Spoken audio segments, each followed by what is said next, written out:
Everybody knows that the dice are loaded. Everybody rolls with their fingers crossed. Everybody knows the war is over. Hello, everyone. I am the Comics Kid 2099, and I am joined today by Conner Nielsen. Hello, Connor. How are you doing? Doing all right. How you doing? I'm doing very good. Today, me and Conner Nielsen are going to talk about the movie Justice League, directed by Zack Snyder, with some directing by Joss Whedon. Earlier this year, Zack Snyder announced that he would be stepping down after the tragic death of his daughter, and so Joss Whedon came in to kind of finish up directing the movie. This has starring roles by Jason Momoa, Ben Affleck, Henry Cavill, Gal Gadot, or Gal Gadot, I never know how to say her name, Ezra Miller. I cannot remember the guy who plays Cyborg. Ray Fisher. Ray Fisher. And those are the main ones. Jeremy Irons is here as Alfred. Connor, why don't you tell us a little bit about this movie? Justice League picks up sometime after Batman v Superman: Dawn of Justice, which is probably what would be considered the predecessor of this film, not Suicide Squad or Wonder Woman. And, which makes sense. That is a Zack Snyder film, and this is also a Zack Snyder film. And it tells the story of Batman, who is becoming more aware of the parademons invading and other maybe fourth world style threats coming to Earth. And there is the MacGuffins called Mother Boxes, and they need to put together a team to stop the oncoming threat. Also, Steppenwolf shows up. He's a character from the Fourth World created by Jack Kirby. And then, so he enlists the help of Wonder Woman, Flash, Cyborg. Aquaman shows up a little bit late. And then, eventually, they're talking about bringing Superman back to life.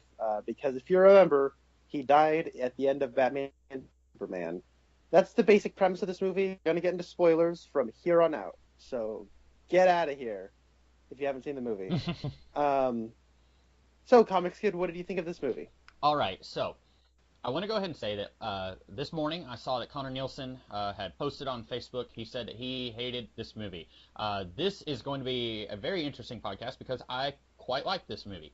So this is going to be very interesting. We have had podcasts before where I despised a movie and Connor liked it. We also had pretty much all of Twin Peaks Season 3 where I hated every minute of it and Connor loved it. But I think this may be one of the first times where I have liked something and Connor did not. So it's going to be very interesting. I hope that we can come away from this without me being soiled on the movie too much. But I liked it. Now, I will go ahead and say this is not an especially deep movie. I wasn't going into this looking for a very deep movie. I'm not looking for War and Peace or anything that is going to teach me about the human condition. I went into this looking for a fun superhero team-up movie, and I got that. Now, I do think this could have been better. I see some unfortunate connections to the movie Batman vs. Superman, which I still maintain is one of the worst superhero movies I've ever seen. I have a hard time ranking it above something like Elektra, but I definitely think that it's within the top 5, maybe even the top 3 of the worst superhero movies I've ever seen. And there are some connections to what happened there. I found myself wishing that we could have gotten to this Justice League movie earlier than what we did. Like, skip Batman vs. Superman and just have a Justice League movie. A lot of the plot in this would have been changed pretty dramatically if we had skipped the Justice League, or the Batman vs. Superman. But I think this would have been a better movie if we had done that. But I liked it. I'm very curious to hear Connor talk about why he didn't like it. So this will be an interesting podcast. But right now, I'm just going to start with I liked it. Connor, let's hear your thoughts. Well, I'm hearing a decent amount of people say they did like it. Our colleague and co-competitor in Who Reviews the Reviewers, Mr. Cool210, he also liked the movie as well. So I'm glad people are enjoying this, and I don't want to. And I just before we go forward, I don't want to say anything I say. I don't want anyone to take as like a personal attack or. Like, I don't mean any disrespect to anyone as a people. I'm just going to be exclusively talking about this movie. I can't believe I'm saying this. This movie is worse than Suicide Squad. Oh, wow. I hated this movie. This might be one of the worst comic book movies I've ever. I think this movie is worse than Man of Steel, and I think it's worse than Batman v Superman. Which I think I maybe should have said. I think Suicide Squad is maybe my least, or at least it was maybe my least favorite comic book movie. Now, bear in mind, I haven't seen a lot of movies that a lot of people dislike in the genre. I have not seen Catwoman. I have not seen Elektra. I have not seen Green Lantern. I have not seen Steel. I have not seen Blade Trinity. I have not seen a lot of, of the notoriously bad superhero movies like Superman 3, 4, and Supergirl. All this being said, this movie didn't even try. I felt like this movie was shot, written, and edited on the fly, and they rushed and hacked this movie out as fast as they possibly could. And I would be more sympathetic to this movie if it didn't have one key problem. I knew the budget of this movie. So I think on a visual level, this is one of the most hideous things to look at since I've started watching movies on a regular basis. Like, I don't have a point of contention. Like, this set a precedent to me of how bad a movie can look. I think the use of shooting 16:9 aspect ratio was a disastrous choice. This movie, to me, looks made for TV. The CG and green screen effects are like... This movie looks like Shark Boy and Lava Girl, or a Spy Kids sequel to me. And all this on principle, I think, is inexcusable, but what makes this downright baffling is the budget of this movie is $300 million, making it one of the 3 most expensive films ever made. And it looks like this. No, I'm sure a lot of that budget has to do with the change of directors, and it has to do with all the reshoots, and it has to do with all the stuff. But I hear $300 million and I see this. I refuse to accept that.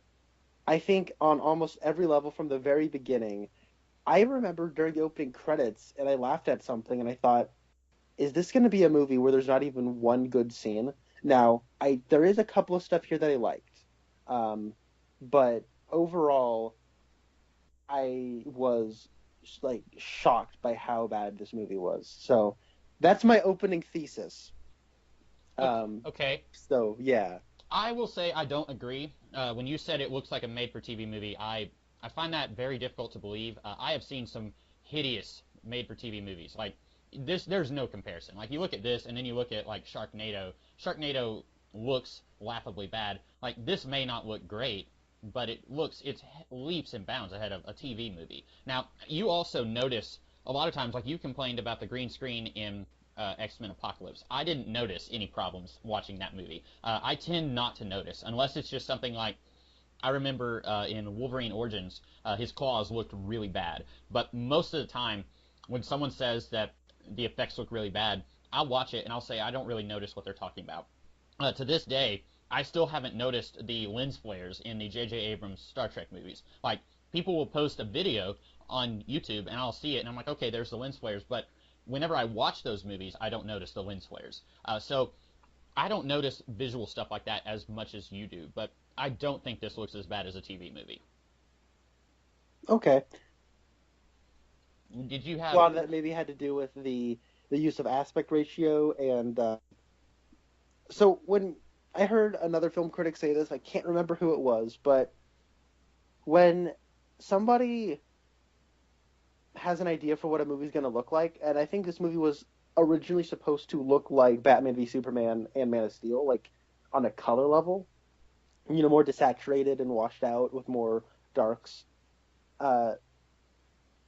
When you build sets and you design costumes and you bring in lighting, it's all in an effort to make a film look a certain way. And this movie had sets built and costumes designed to have the film look that certain way.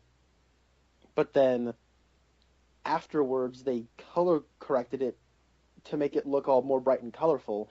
And I think as a result, the movie, you know how when you like turn up the brightness on your TV, how everything looks so awkward and kind of scary to look at? Because everything's all like digitally brighter than it was supposed to be. That's what this movie looked like to me. Like, I'm thinking of that part where Wonder Woman meets Cyborg on a city street, and it's like a living nightmare to me. Like of just the way it looked. Like, of course, this movie costs $300 million, and it looks as cheap as dirt. Like, there's no extras in that entire scene, and they're in the middle of a city. Like, my eyes. So what would you say? Are you there? Can you hear me? Yes, yes. Okay, sorry. What would you say your expectations were for this movie? I had no expectations. I walked in just saying I am going to watch a movie, and Okay. that because honestly, like I was very very curious going in because of its troubled history, and I just was more than anything I was curious. I didn't want to hate this movie. I didn't necessarily. It would have been hard for me to walk in wanting to love this movie because of Man of Steel and Batman v Superman. Mhm. But I actually just watched Man of Steel and Batman v Superman again recently, and I watched the Ultimate Edition of Batman v Superman, which is brain-meltingly long. It's 3 hours, and it was kind of strange because this movie's a sequel to like the extended cut of Batman v Superman. Um, when Steppenwolf shows up trying to find three mother boxes, that's set up in a deleted scene from the theatrical cut. Oh, I didn't know that. So you weren't necessarily lost by that. No, Like, you no. did you find it at all strange where it's like, oh yeah, this is what was in Luthor's notes? You find that perfectly like organic or something? I haven't seen Batman vs Superman since it was in theaters. I knew that Batman had Luthor's notes. I knew he had stolen stuff from Luthor, like the videos of members of the Justice League. I knew he had stolen stuff from Luthor, and then he also got files from Amanda Waller at the end of the Suicide Squad. So I just assumed, okay, this is the stuff he stole. I'll be honest, like I hated Batman vs Superman so much, like the sooner I can just forget everything about that movie, like the better. Like even if that wasn't set up in that movie, I would have just assumed, okay, after Luthor went to jail, in between movies, Batman ransacked Luthor's office and stole this. I was thinking, like, if it wasn't set up, that would have been something they could have done. So, like, Okay, that's cool because I know you hadn't seen it, and that was something I did want to ask you about. no, it didn't confuse me. And, like, with Steppenwolf himself, like, I'm familiar with the Fourth World characters and the concept of the Mother Box, so, like, none of that confused me either. Um, I wasn't sure, like, All right. specifically what was set up in the extended version, but it worked fine for me. That's okay. That was a little thing I was like watching. I was wondering what what someone who hadn't seen the Ultimate Edition of Batman v Superman, how they would feel about that. So Mhm. that's cool. That's cool. Yeah, and so I guess since I asked you what your expectations were, I'll go ahead and tell you mine. About a week before, well, even longer than that, like I saw, I guess, the first trailer for this movie, and I thought, okay, it looks like they're trying to go in a funnier direction because Batman vs Superman didn't have any jokes. It had, I think, one moment that I laughed at, and I mentioned this when we did our podcast on that movie. It was when Wonder Woman did something, and Superman said something like, who is she? And Batman said, I thought she was with you. And that was a moment that if it had been in any other movie, I would not have even cracked a smile because it really wasn't that funny. But because it was in such a joyless, soul sucking movie, I did laugh because it was the only moment of levity that I had in the whole movie. But like, with this trailer that I saw, what feels like a year and a half ago, I was thinking, okay, they're going for more jokes, and that's something that a lot of people praise the Marvel Cinematic Universe for. Like, okay, we want movies that have high stakes, but we also want them to make us laugh. That's what a lot of people say that they want. I don't know if that's necessarily achieved here. I laughed. I liked this movie, but I think that, like you said, I think this was a movie that probably they had a certain vision that was closer to Man of Steel and Batman vs Superman, and then they started hearing complaints about those movies, and so they started adjusting their vision.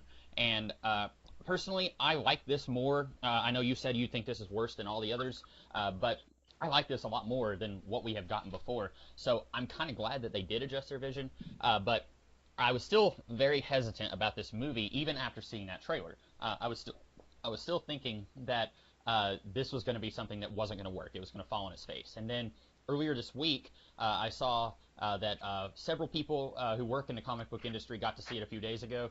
And Paul Dini, he said that he liked it quite a bit. He was a writer on Batman the Animated Series. I like his work quite a bit. And so that was getting me a little bit more pumped. After that advanced screening, it had a 100% on Rotten Tomatoes. And I knew it wasn't going to be a 100% for long, but I thought, okay, if it's rated that well, maybe it is going to be good. And so I got my hopes up a little bit. But usually what happens when I get my hopes up is that I end up coming home disappointed. I'll go into a movie expecting it to be great, and then I am disappointed, but that didn't happen here. So I was very surprised that this didn't disappoint me.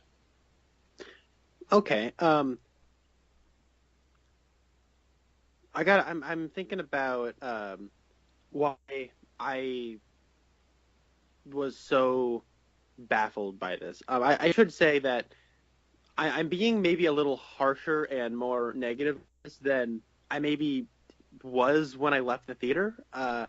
Because walking out of the theater, I was like, I really, really didn't like that movie, but I was kind of cackling with some kind of perverse glee throughout most of the movie. Mm-hmm. Like right from the first Batman scene, I was like, that had to be a dream scene. Oh no, that was real. And so I was like, kind of giggling throughout most of it in that kind of a way. But then after I got out of the movie, my brother said, I feel like this movie was made by people who hate movies and who hate DC Comics. And I talked with him a little bit, and he was so like, he looked like someone had like hurt his dog. Like he looked like visibly upset by this movie. And then I came home and I talked with Rasco, who kind of broke down everything that he didn't like about it. And so it's like I feel like I've been like terraformed from somebody who's like, yeah, it's bad, but come on, guys, it's pretty funny, right? To someone that's like maybe I shouldn't excuse like the really, really bad stuff here. Now I want to say that I'm also sensitive to the filmmakers. I understand how hard it is to make a movie, especially a movie of this size and magnitude. And when Batman vs Superman was released, they went into filming production a week later after that movie was released for Justice League. And right after opening weekend of Batman v Superman, when it did not do well with critics, and in the long run it was considered a box office disappointment by the people over at DC. One of their like immediate knee-jerk reactions was, we need to make this more upbeat, we need to make it more fun and all that sort of stuff. So they actually had a rewrite and all that stuff like right before going into production, which makes it a last minute, you have to think on your feet sort of thing. So we had Vision 1. Because of Batman v Superman, we're now transitioning into Vision number 2. And then, I'm thinking of the Marvel Comics character Vision now. And then we have... I just like to imagine Zack Snyder and Joss Whedon and Chris Terrio all getting naked and getting in a cave, in a pool, and shocking themselves, and then like they're all like, my vision, it's this movie, let's do it. Da, da, da, da. Michael Uslan is playing the Skarsgård character. He's over on the side, like holding a box. You need any help in there? You doing all right? And then with Vision number 3 happened when Snyder had to step down, and Whedon came on in with a reshoot and a rewrite of the script as well. So, like, I understand, and I don't want to like blame anybody. It seems to me like everyone involved did not like making this movie. And I've just sort of been looking it up since I've left the theater, where, like, Joss Whedon is, like, retweeting stuff where everyone's complaining about the villain and, like, crapping on this movie. Yeah, I saw that. Joss Whedon is a jackass. I know I think you've said a few times that that I'm, like, a big fan of his, and I will say I've watched a lot of his stuff. Firefly is one of my favorite shows. Now, I haven't watched it since I was reviewing it on my channel, like, 3 years ago, but... he is a despicable human being. Like, and I would almost say that even before we found out his ex-wife, she mentioned that he was sleeping with a lot of movie stars, seemingly in kind of a Harvey Weinstein kind of way, like helping jumpstart their careers, like in exchange for sex. Yeah. Now, I guess the difference here between him and literally the hundreds of people who have been accused is that it's his ex-wife throwing the accusation, not somebody who he may have taken advantage of. So we don't know. We don't know exactly how consensual it was between whoever it was. But I would almost say, just like as a person, I did not like Joss Whedon even before I heard all that. You go and listen to like his commentaries on like Firefly or Buffy or Angel, and he just sounds like a very unpleasant person. Like he said in the commentary of the pilot of Firefly, he said, "I'm not a control freak. I'm a control enthusiast." And you look at a lot of his, I guess, problems that he's had with things that he's been involved with, and also like problems other people have with him, and he is a control freak. He complains about the Buffy the Vampire Slayer movie because it wasn't his vision. Well, whenever you're a screenwriter, there are other visions that go into making a movie. There is not a single movie out there that adheres to one person's vision. There's multiple people who go into making a movie. Now, I am 100% guilty of, if a movie sucks, I will blame it on the director. Or, if the acting sucks, I'll blame it on the actor. Now, in the case of an actor sucking, like that's the actor's fault. But a lot of times, there's multiple people that you can blame. There's plenty of blame to go around because there's cameramen, there's the director of photography, there's the director of the movie, there's the producer. The producer has something to say because they're fronting all this money. And a lot of times I will neglect to throw the blame where it needs to be thrown. And Joss Whedon seems to think that if he came up with the idea, then he should be the god of the movie and nobody else's ideas matter. And you look at like his complaints about the first X-Men movie where he says it sucks, and that like even when it used a line that he actually wrote, he complains that it's not delivered in the way that it should have been delivered. And then you look at like Alien Resurrection, which I know you don't really care for, Connor, but he didn't like. It's a fun enough movie. Like I think enough about that movie works. Okay, maybe I'm thinking of Rasco. We talked about. Oh no, Rasco despises that. Okay, movie, that's who I knew one of you hated it, but yeah, Joss Whedon wrote the script for that movie, and he doesn't like that movie. He claims that it's all the director's fault. So pretty much anytime anything goes wrong with a movie and Joss Whedon is involved, it's never his fault. And then I saw that I think yesterday before I went to see the movie that he had retweeted something about how Steppenwolf sucks, and people were just lashing out at him, and I think somewhat justifiably so. If you're involved in a movie like this, even if you're just coming in and kind of cleaning things up after the previous director did most of the work, you don't need to go around saying like, yeah, this movie sucks. Like, that's just bad form. Mm-hmm. Anyway, I kind of hijacked the conversation there, but no, that's fine. I agree. Like, the thing is, like, I don't think we're a bad storyteller or a bad screenwriter. It's just like the more I found out about him as a person, the less I want to like him. Oh, so, definitely. Here, me too. Yeah. But and I heard like not even a week before this movie comes out, Ben Affleck saying how he's looking for a way to transition out of this character, and I suspect I suspect he's been looking for a way to do that since Batman vs Superman got such bad reviews, because there's that video, and it's kind of funny. I laughed when I first saw it, but it's also kind of sad because I was not excited whenever they first announced Ben Affleck. I immediately, my knee-jerk, and I suspect everyone else's knee-jerk reaction was, come on, the guy who played Daredevil? But then I got to thinking about it, and I thought, okay, well, first of all, Daredevil is not as bad of a movie as I initially thought. A lot of people will say they prefer the director's cut. I actually don't hate the theatrical cut. I didn't like it when I first saw it, and I was like 12, but I like it a lot more now. And I don't think that Ben Affleck is the problem in that movie. I actually think Jennifer Garner is really the weak link in that movie. But I didn't hate him in Daredevil. I liked him in Argo. I liked Argo. I know there's people who don't like it. I liked Argo. So I think most people do like it. It won Best Picture. Oh, okay. I wasn't sure. For some reason, I thought I had heard people say they didn't like it, but I liked it quite a bit. And so I went in thinking like, okay, maybe this won't be bad. Now, I didn't care for Ben Affleck as Batman in Batman vs Superman, but I think also that character he's playing, it's not his fault. I just don't think the material he was given reflects Batman. And I don't want this to turn into just me kicking that dog while it's down, but that movie has Batman premeditating murder, and like one of the big things about Batman is he does not kill, and so that didn't feel like Batman to me. Now in this movie, you may disagree. I also didn't get like he was, so him going too far didn't feel like we had a gauge of what was too far for this guy. Right, because we find out in this movie he's been doing this for 20 years, so that's kind of an issue that I'll talk about later, and you'll probably have something to say about that. But I don't know how you feel about it in this movie, but I actually like him quite a bit more here. I think he feels a lot more like Batman. I've been rewatching the animated Justice League series, the one from the early 2000s, and I feel like a lot of his one-liners here and his interactions with the other team members kind of reminds me a little bit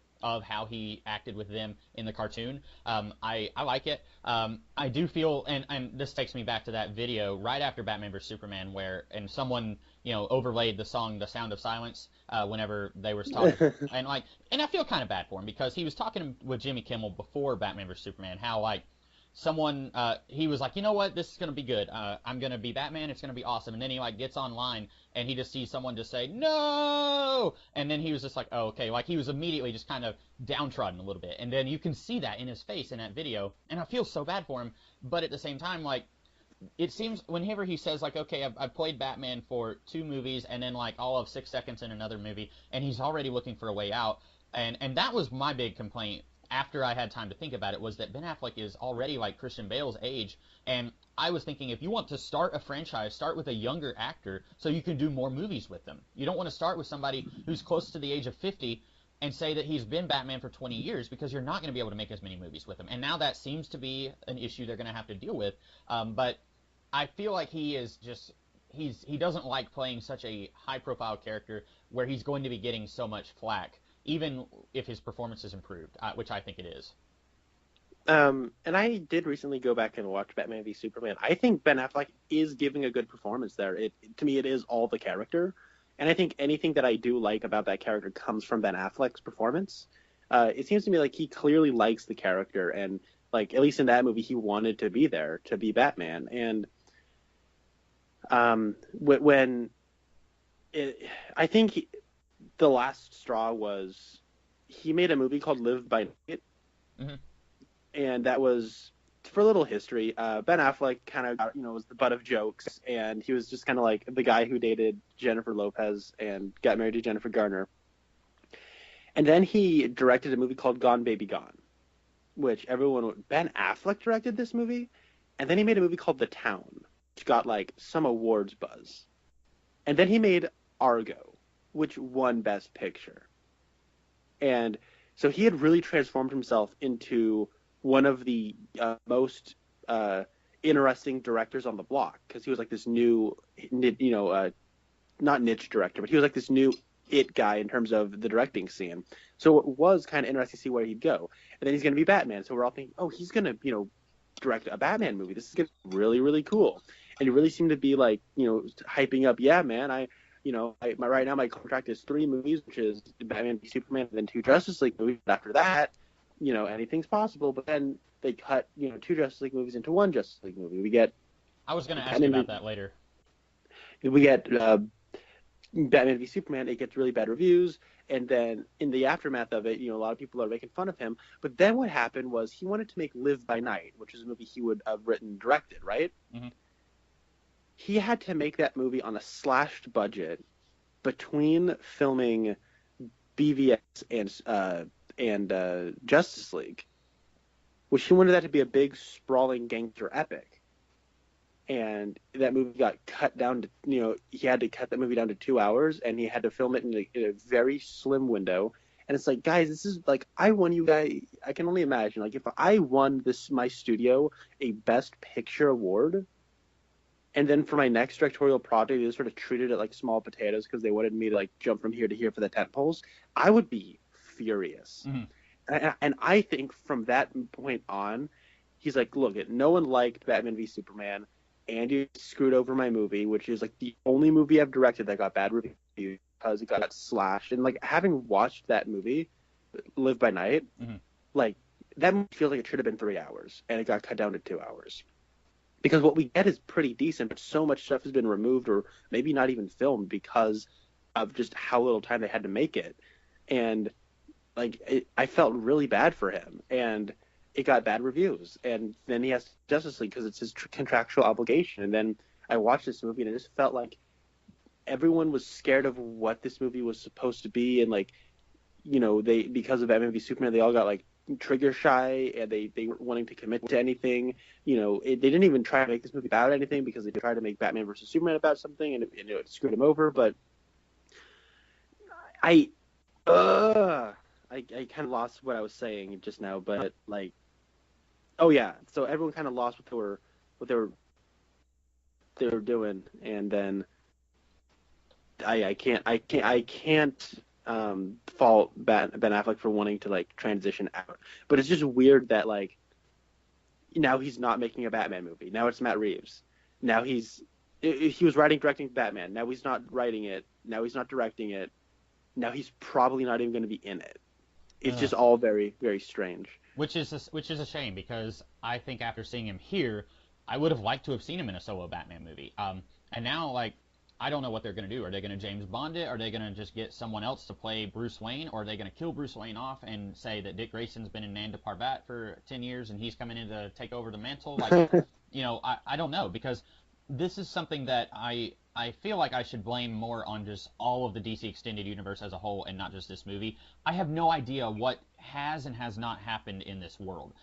Superman shows up on the scene maybe 2 years ago in story, and this is his, like, he first shows up. Batman has been being Batman for 20 years. And then when the Justice League shows up on top of police headquarters in Gotham, and Jim Gordon acts surprised, and he says, how many of you are there? Like, this is the first time he's seen metahumans. But then Suicide Squad is just throwing metahumans left and right. You've got Killer Croc, you've got the guy who climbs ropes, you've got, I'm sorry, I can't even with that movie. You've got so many different characters, and they're acting like this has been a thing, and that, like, there's a whole bunch of them. And, like, we know in Batman vs. Superman that there was a Robin costume in the Batcave, and it had Joker graffiti on it. So Joker probably killed a Robin. We don't know if it was Jason Todd. I'm going to assume it was. I don't know, like, what does and does not need to happen. Like, this is, in one way, it feels like the beginning of the DC Universe. But then Batman's been Batman for 20 years, so it doesn't feel like the beginning of the DC Universe. It's weird, And that's something that I think if this was, like, the first movie, and with how much time we spend getting the gang together in this movie, I think this could have been the first movie. There was stuff, like I said, Superman dying in Batman vs. Superman, that takes over a huge chunk of the plot in this movie, but I think that if you just started, like, the Avengers had 5 setup movies. You could argue that maybe they didn't need it. I think they probably did, because that movie, it had a lot of work ahead of it. But with this one, I think you could have, after the movie Avengers and Avengers Age of Ultron has come out, I think they could have said, okay, we're just going to do a Justice League movie where they're getting the team together, they fight an alien invasion, and, like, we're keeping it pretty simple, comparatively speaking. Like, we're not going to reach beyond our grasp or anything like that. I think that they could have done that without setting up Batman and Superman and Wonder Woman in Batman vs. Superman. Mm-hmm. I don't know. That was one of my complaints, and it's something that this movie contributes to it, but it's not necessarily this movie's problem, because it's been a problem with all of these movies. Like, Man of Steel, Jonathan Kent is telling young Clark, like, he acts like Clark is, like, something new. Like, okay, people are going to freak out when they find out about you. But then we get to Batman vs. Superman, and it's like, okay, Wonder Woman was a superhero in World War I, and they try to cover it up by saying, like, well, no one knows about her. It's like, are you kidding? Like, a woman is throwing tanks in World War I, and nobody goes home and talks about that? Like, you would think this would be a huge thing, but, like, no one knows about her. And then, like, Batman has been doing this for 20 years. Like, I feel like they're so inconsistent there, and that hurts this movie a little bit. Now, it didn't bother me watching the movie. When I watch this in the future, I'm going to watch it pretending like there are no movies setting this up, and just watch it as its own thing. But that is a problem if you want to watch this as part of the shared universe, and DC has been so wishy-washy with this being, is it a shared universe, is it not? I just found out recently that they're wanting to do a Joker movie. They may or may not cast Jared Leto in it. So they're not casting Jared Leto in that. It's so confusing. And I didn't even like Jared Leto as the Joker, but you've already got a Joker, and now you're saying you're going to get a different Joker. Like, they don't know what they're doing. I think that much is clear. It's interesting, because I think this is the problem when you get an auteur director to spearhead your franchise. Now, I think that auteurist cinema is something that should be celebrated and practiced often, but I also think not all directors should be auteurs. I think Christopher Nolan should be somebody that when he has a vision, you bring it to screen. I think he's proven himself to be a more than competent storyteller, and, The Dark Knight Rises cost $65 million less than this movie did. Mm-hmm. And it is the best-looking superhero movie I've ever seen. Say what you will about that movie, it looks perfect. But I wouldn't want Christopher Nolan to spearhead the DC universe. All right, you did Batman well. Now do Superman, now do Wonder Woman, now do Flash. Yeah, his style worked for a very specific take on Batman, but I don't want to see this specific take on every other character, you know what I mean? Yeah. And because it takes place in this universe, they all do need to have that same take, because it all needs to feel cohesive. When you have a Zack Snyder come in, and there was a time I liked Man of Steel, I don't anymore, but I remember back when I liked Man of Steel, and they said, okay, we're going to be making the DC Universe film franchise now, and we are going to bring in Zack Snyder to be our fountain, our figurehead. He's going to be leading us and spearheading this whole thing. And I went, Ooh, I don't know about that. I still don't know what his role is in this. Like, I saw his name on the credits and I wasn't paying enough attention, so I didn't see what he was credited as. What is he doing? Is he just producing, like, just an overall like producer, kind of like Kevin Feige? Zack Snyder? Oh, I'm sorry, I misheard you. I thought you were talking about Chris Nolan still. Oh no, Christopher Nolan. He is an executive producer on all these movies since Man of Steel, but I that could really mean anything. I don't think he's really involved because I remember there was a story of Zack Snyder, calling Chris and saying, "Is it okay if I do Batman?" And Chris Nolan was sort of like, "I mean, I don't own the character. Why are you asking me?" Yeah, I could have sworn that Chris Nolan. I remember he was an air quotes like producer on Man of Steel, but then Yeah, he was a proper producer of Man of Steel, but he's only been executive producer since Batman DC. I thought he just left. I didn't think he was still involved at all. I didn't know he was in any way involved with these last few movies. So that's interesting that he's still here because I didn't think he was. That's the thing though. It's like I don't know how involved he even is. Like, did he just make an investment early on? Like, is it because he produced Man of Steel? They're still so grateful for him. They're like, "Oh, thank you, Chris and Emma.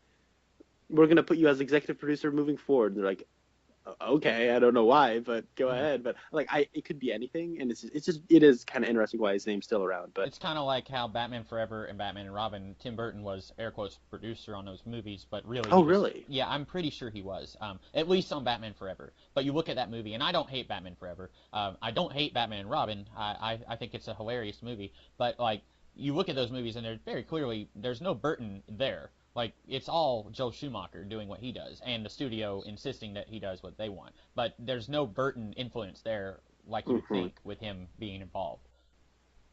Yeah, it is. It's a very interesting thing to break down the credits and all that. Mhm.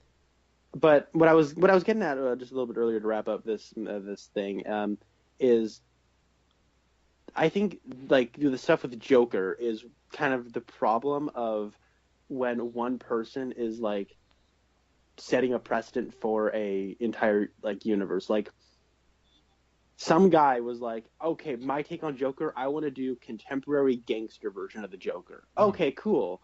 Oh my God, it's this guy? Uh-oh.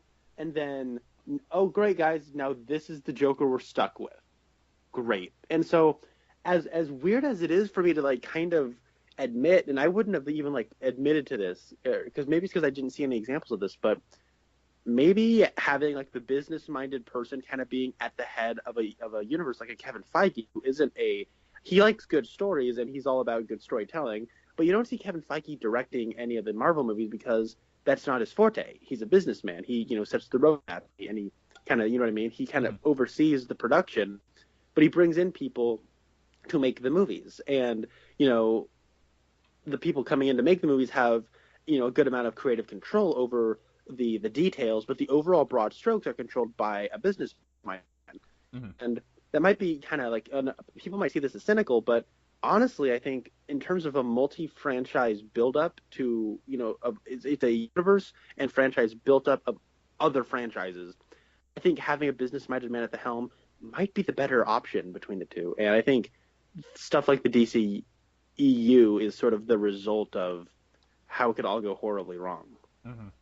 Yeah, and like there was a time where I thought, okay, even though like Man of Steel wasn't great, I liked it more than a lot of people did. I've only seen it twice, and I still have some problems with it, but I thought, okay, we can still salvage this. After Batman vs Superman, I was not sure if anything could be salvaged, and then Suicide Squad, like I don't know, I don't like it. It's not a cohesive movie. I laughed a couple of times in it. At least it has that over Batman vs Superman, but it's not like the characters are so inconsistent. The story doesn't make sense. The villain doesn't make sense. So it's not a good movie either. And then we got Wonder Woman, which we both liked. And going into this movie, I actually thought, okay, Wonder Woman may have just been a fluke, and you may still be thinking that, but I was thinking like maybe Wonder Woman was like the only good movie, and maybe Justice League is going to be bad. I don't know at this point. Even though I enjoyed this movie, I don't know if we can salvage the DCEU, especially with how wishy-washy they've been. Like, okay, we're gonna get a different Joker, we're gonna get a different Batman. Like, we're gonna, like I just don't know how we're like what direction they're going, and I don't think they know. It is weird. Like we have like Matt Reeves, the guy who's gonna be making it was gonna be called The Batman, written and directed by Ben Affleck and all that sort of stuff, right? Mm-hmm. Okay, now it's not. It's going to be Matt Reeves, and Matt Reeves is like, this is probably not going to take place in the DCEU. So weird. And it's like, oh, okay. Anyways, Joker Origin going to be kind of like a set outside. I'm like, okay, so it's like an Elseworlds thing. Okay. But in continuity, I think we're going to get a Joss Whedon Batgirl movie. We're going to get a Chris McKay Nightwing movie. We're going to get David Goyer still apparently writing a script for the Green Lantern Corps movie. We got Wonder Woman 2. Shazam is still apparently happening. It's been happening for a decade, I guess. And then we have Suicide Squad 2, an in-continuity Joker and Harley movie that has nothing to do with the Joker origin story. And then we got Gotham City Sirens and a Deadshot solo movie, I guess. And then we got a Flash movie that's now a Flashpoint movie that's already gone through 2 sets of writers and directors. And now it's going to be a Cyborg movie, but is that even still happening? They announced it back in 2014, but I don't know. Aquaman for sure happening. As far as I feel like they just keep announcing everything. And when are we going to get a slate? You know what I mean? Like, what actually is happening? They're throwing everything against the wall, and it's kind of ridiculous. I think after Wonder Woman was a huge success, they were like, that was more or less just like a standalone story. Like, it didn't really have a whole lot to do with this universe. It was probably the most removed from this universe any of these movies ever have been, and it's given us a huge success. Let's make more stuff like that. You know what I mean? Yeah.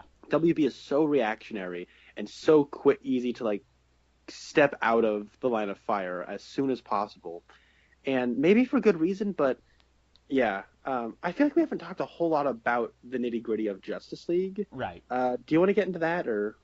Sure. I don't know how much we'll have to say. This is an alien invasion story, which I guess I'm okay with. I don't know if I'm just getting soft in my old age, but like I recognize that this movie has problems, but I found myself thinking about it today, just thinking like, even though it does have problems, I just want to like sit and just watch it and like just kind of say like, yep, there's problems, but I like it. I did a video in 2014 called 10 Things I Want to See in a Justice League Movie, and I rewatched that last night after I got home from the movie, and I think like maybe one of the things that I said in that video actually happened, but I still found myself really pleasantly surprised by this movie. I would have, if I had my druthers before they even started planning this movie, I would have said, let's do a brand new villain. Let's not do an alien invasion because we've already had an alien invasion in the Avengers movie. We had an alien invasion in Man of Steel. We don't need to keep relying on that for the origin of our superhero team. They kind of sort of do alien invasion because there's parademons here, but the main threat is Steppenwolf, who is a singular character. Yes, he's an alien, but he is a guy with a goal. So I didn't find myself hating the alien invasion thing as much as I might have a few years ago. But that's kind of the thing. A lot of this movie, like, again, a few years ago, I probably would have really hated this. Like, I would have been looking at it saying, like, look how long it takes for them all to get together, and then look how long it takes for them to finally, like, become a team. But watching this, like, I was just so, like, thrilled with all the interactions with these guys. I don't know, like, I think this is where you and I will probably differ quite a bit, but I found myself entertained. While I won't say it's a good movie, there are things I don't like. Do you want me to start with, like, some of the things I really didn't like about it? Sure. I do have stuff I like about it too, so Okay. we can talk about that too. Yeah, I guess for me, the things I did not like, well, anything that even kind of touches Batman vs. Superman. So, I guess I'm going to start with the very last thing in the movie is there's 2 credit scenes. So, again, spoilers for all of that. The second credit scene I really didn't like. It shows that Deathstroke is in this universe, and he's already in full costume, played by the guy who played Flash Thompson in the first Sam Raimi Spider-Man movie. And we get Jesse Eisenberg back. He has escaped from prison, and he's trying to set up the Legion of Doom, or the Injustice Gang, or whatever they're called. I didn't like that. I did not like Jesse Eisenberg as Lex Luthor. Before this movie, I was thinking if they have to bring back a Luthor into this continuity, I would rather they say that his father faked his own death, and after his son is thrown in jail, then his father comes out of hiding and starts doing, like, the typical Lex Luthor things that we know. I would have rather them done that instead of bringing back this guy. I still don't think that he really... It doesn't feel like he's playing Lex Luthor. He feels like he's... A lot of people were saying it feels like the Riddler or like Frank Gorshin, something like that. I still kind of see that. I really wish they hadn't done that, brought him back. So didn't like that. And that, again, it just reminds me of how much I hated Batman vs. Superman. And then, like, Superman comes out of the grave, and they're already talking about how when you bring someone back to life, it changes you. And I'm I want to say like, okay, how do you know that? Have you done this before? But then they bring him out, and they're kind of thinking like maybe he's going to be like a zombie, like he doesn't have his mind or his soul. And then he sees Batman, and he starts attacking Batman, and we find out that he is coherent and that he does have memories of what happened. And then he's ready to straight up murder Batman. And then Lois Lane comes in, and everything's fine. And this reminds me of in Batman vs Superman how Bruce sees a vision of the future, and the Flash has time traveled from the future to tell him that Lois Lane is the key. And we see in the future that once Lois Lane dies, Superman just straight up starts working for Darkseid and is murdering people left and right. That is not my Superman. My Superman is not the guy who only cares about one human being on the planet. That was a huge problem I had with Batman vs. Superman, where he talked about how all these people died while he was rescuing Lois, and he said, I don't care about them, I just care about you. And that's a huge problem for me. I hated that. And then here, it's not as bad. Like, we get him, like, hanging out with the League, and he, at times, I'm sitting there saying, like, okay, that is my Superman. But then at times, like, when he asks Batman, do you bleed? And, like, the whole time I thought that was kind of a tragic scene because, like, this guy, like when he said, you won't let me live, you won't let me die, I thought that was a pretty good line. But then, like, he's just come back from the dead. Like, you know, if he was in, you know, I don't know what religious beliefs everyone has, but let's say he goes to the afterlife, and it's a great afterlife. It's awesome. It's heaven. It's whatever you want to call it, Valhalla. He goes there, and it's great. And then he gets sucked back to this crappy planet. And yeah, he's going to be mad. He's going to be a little disoriented. And then there were people in my theater laughing at that. And then after that, they play it for a joke where Batman says, yeah, I'm bleeding. But, like... Oh, my God. Oh, that line, I felt like I was going to contract something. Like, I don't know. Like, that line I didn't like just because it's a reference to Batman vs. Superman. But then there were other times where you probably were sitting there, like, you know, twitching. But I was just like, oh, that's kind of funny. That's kind of cute. Yeah, so, like, anytime this felt like it needed to draw connections to Batman vs. Superman, I just sat there saying, like, can't we just not do that? Like, if you're going to be wishy-washy about this extended universe, then be wishy-washy about something that was actually garbage. Like, you know, let's just pretend like that movie didn't exist. Let's just do a Justice League movie.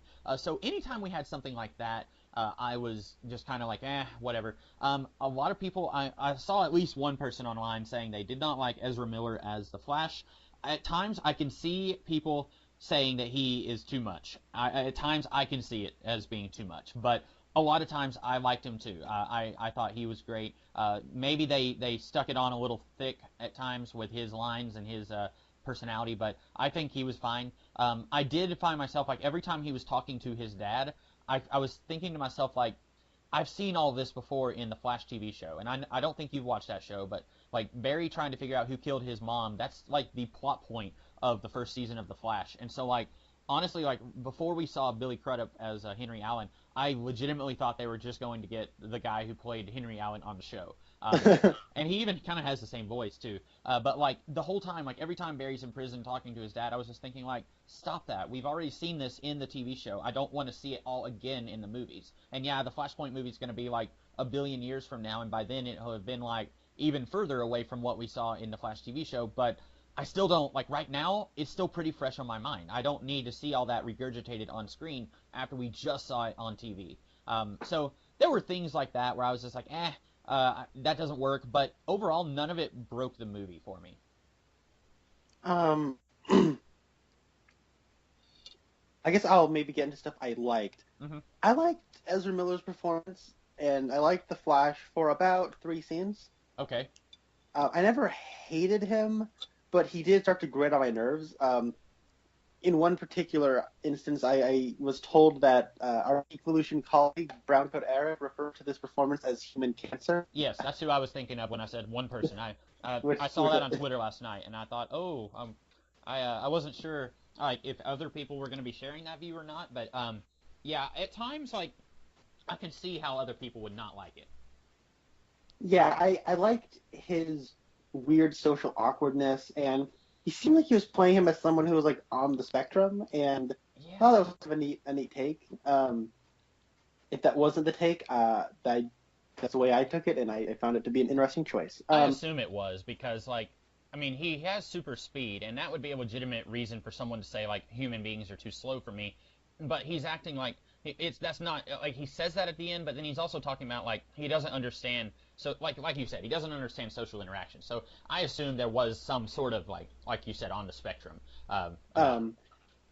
Yeah, and like I liked his opening scene, like the brunch rambling. I actually found that a bit humorous, even though that scene is like the most obvious reshot scene I can possibly think of. Well, maybe not. Hey Cyborg, we need to do reshoots. Put on this hoodie. But then we don't want to animate your whole body. It'll have a red glowy thing underneath your chest, and that'll be it. But when it came to like, I liked how he was eating a pizza and how he's like calling that call. Like I found all that stuff kind of fun. Didn't he call himself a snack hole? Oh yeah, that's what I. Yeah. Oh, sorry. Unless Sorry. I didn't, in which case, oops, that's what I meant. But No, I you thought were was, breaking in and out. I didn't hear you say that, but yeah, oh, I thought that line was kind of funny. as did I, and I like where he's like, I do competitive ice. It's like, yeah, well, this metal was made for like, spacecraft, so that this craft doesn't get harmed during reentry. And he's like, it's very competitive ice skating. Yeah. I'm like, okay, that's fine. And he seemed like somebody who, under pressure, like doesn't really respond well to like high levels of stress. And then it's like, okay, that's when the movie started to grate on me because they use that for too much of its comedic mileage. Mm-hmm. Pardon the pun. And where he goes, like, which ways, like, he doesn't know left from right, east from west, and all that sort of stuff. And it's like, okay, like, it dawned on me very early this wasn't really Barry Allen in name.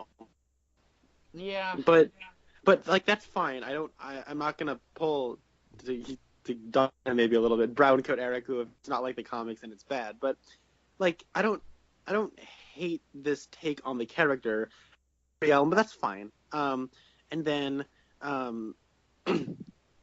but then like towards the end, it's like, where the movie goes like, no, guys, look, it's like the DC universe you all know and love. Look at Barry Allen's got a job at a crime lab, and I'm like, yeah, but if you're working at a crime lab, then like you don't respond well to, you're gonna get kicked out very early. And if he doesn't like, we're told very often he's brilliant and he's off the. We're told he's off the grid, which doesn't make any sense. But like he's off the charts as well, where he's like super smart and he's got all this knowledge. How does he have all this knowledge? I mean, is it because he's fast that he's just obtained all this knowledge? Because if it strikes me as strange that a lot of times very smart people are smart because of how, under like a lot of stress and like, going to school and like having all the trying to get your doctorate and all that stuff. It's a lot of stress, and you can persevere through that, and you are good at showing results. How is he going to be able to show stuff? Like, I feel like the choice to make him not respond well under stress hurts what we're told about his character. That's basically the short version. Mm-hmm. Yeah, I thought it was weird when he sees Steppenwolf and the Parademons, and he tells Batman he has a fear of bugs. And I mean, like, it's kind of a funny line. He says a fear of bugs and a fear of intimidating tall people. I thought that was kind of funny. But then I was thinking about it. I was like, wait a minute, you're a superhero. Like, we've seen you apprehend criminals in the Suicide Squad when you apprehended Boomerang. And so it's like, Yeah. So like maybe he hasn't been doing this very long. But then like. And I kind of like the idea of he has powers, but he's not ready. But Batman needs him because, like, we have a limited number of people who can do this. But then, you've got the Suicide Squad, you've got Amanda Waller's number. Like, do you really need to, like, I don't know. Like, there's things about this where, again, like, because it's set in this universe, it becomes more problematic. Like, he says at one point he needs to bring back Superman for his firepower to go against Steppenwolf. But then he's also saying he's bringing back Superman to be a beacon that can bring hope to the people. And, like, that makes sense, okay? But, like, the firepower thing, like I said, bring in the Suicide Squad. Like, throw in 200 villains against Steppenwolf. And, I mean, they've fought weird god creatures that don't make any sense before. Like, well, hold on now. Your superpowered person, El Diablo's dead. Oh, no, that's true. Enchantress is dead. You're going to get Harley Quinn with a baseball bat, and she's going to take on Steppenwolf. Yeah, we have her. She throws the bat in the air, hits it with the sword that she borrowed from Katana, and then Deadshot shoots both of them with the gun, the bat and the sword, and they just, like, hit Steppenwolf in the head. Like, yeah, there, problem solved. That's great. But I did like Batman in his interaction with the Flash in that scene where he said, save one person. He's being a mentor, and that's something you don't see very often. Like, usually Batman's interactions with Robin is, like, he's very harsh on his sidekicks. He's not often a warm, fuzzy, huggy mentor figure.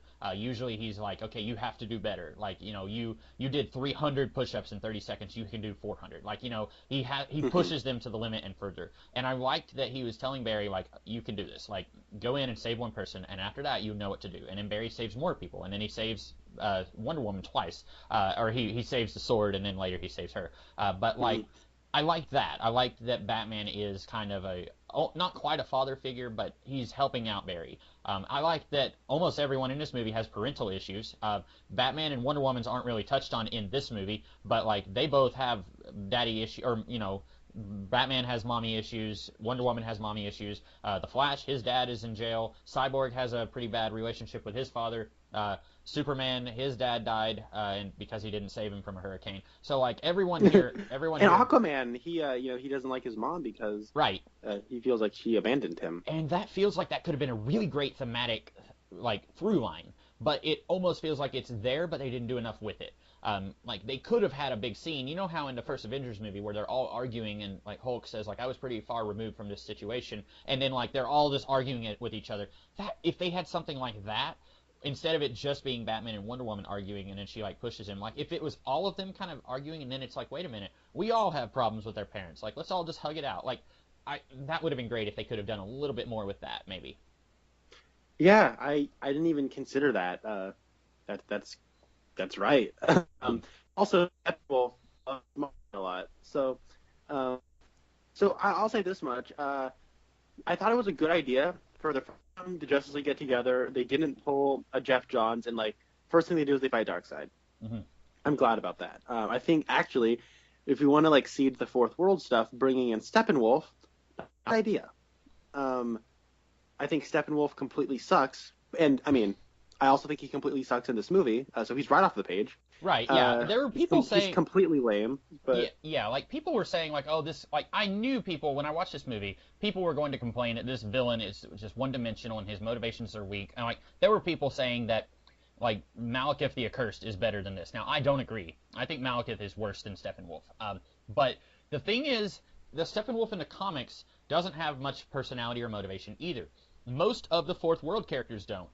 It's pretty much just these are the good guys, these are the bad guys. It's basically a science fiction version of heaven and hell. Darkseid is the space devil, Highfather is space god. And then, like, you've got a little bit more three-dimensionality with Orion and Mr. Miracle, but, like...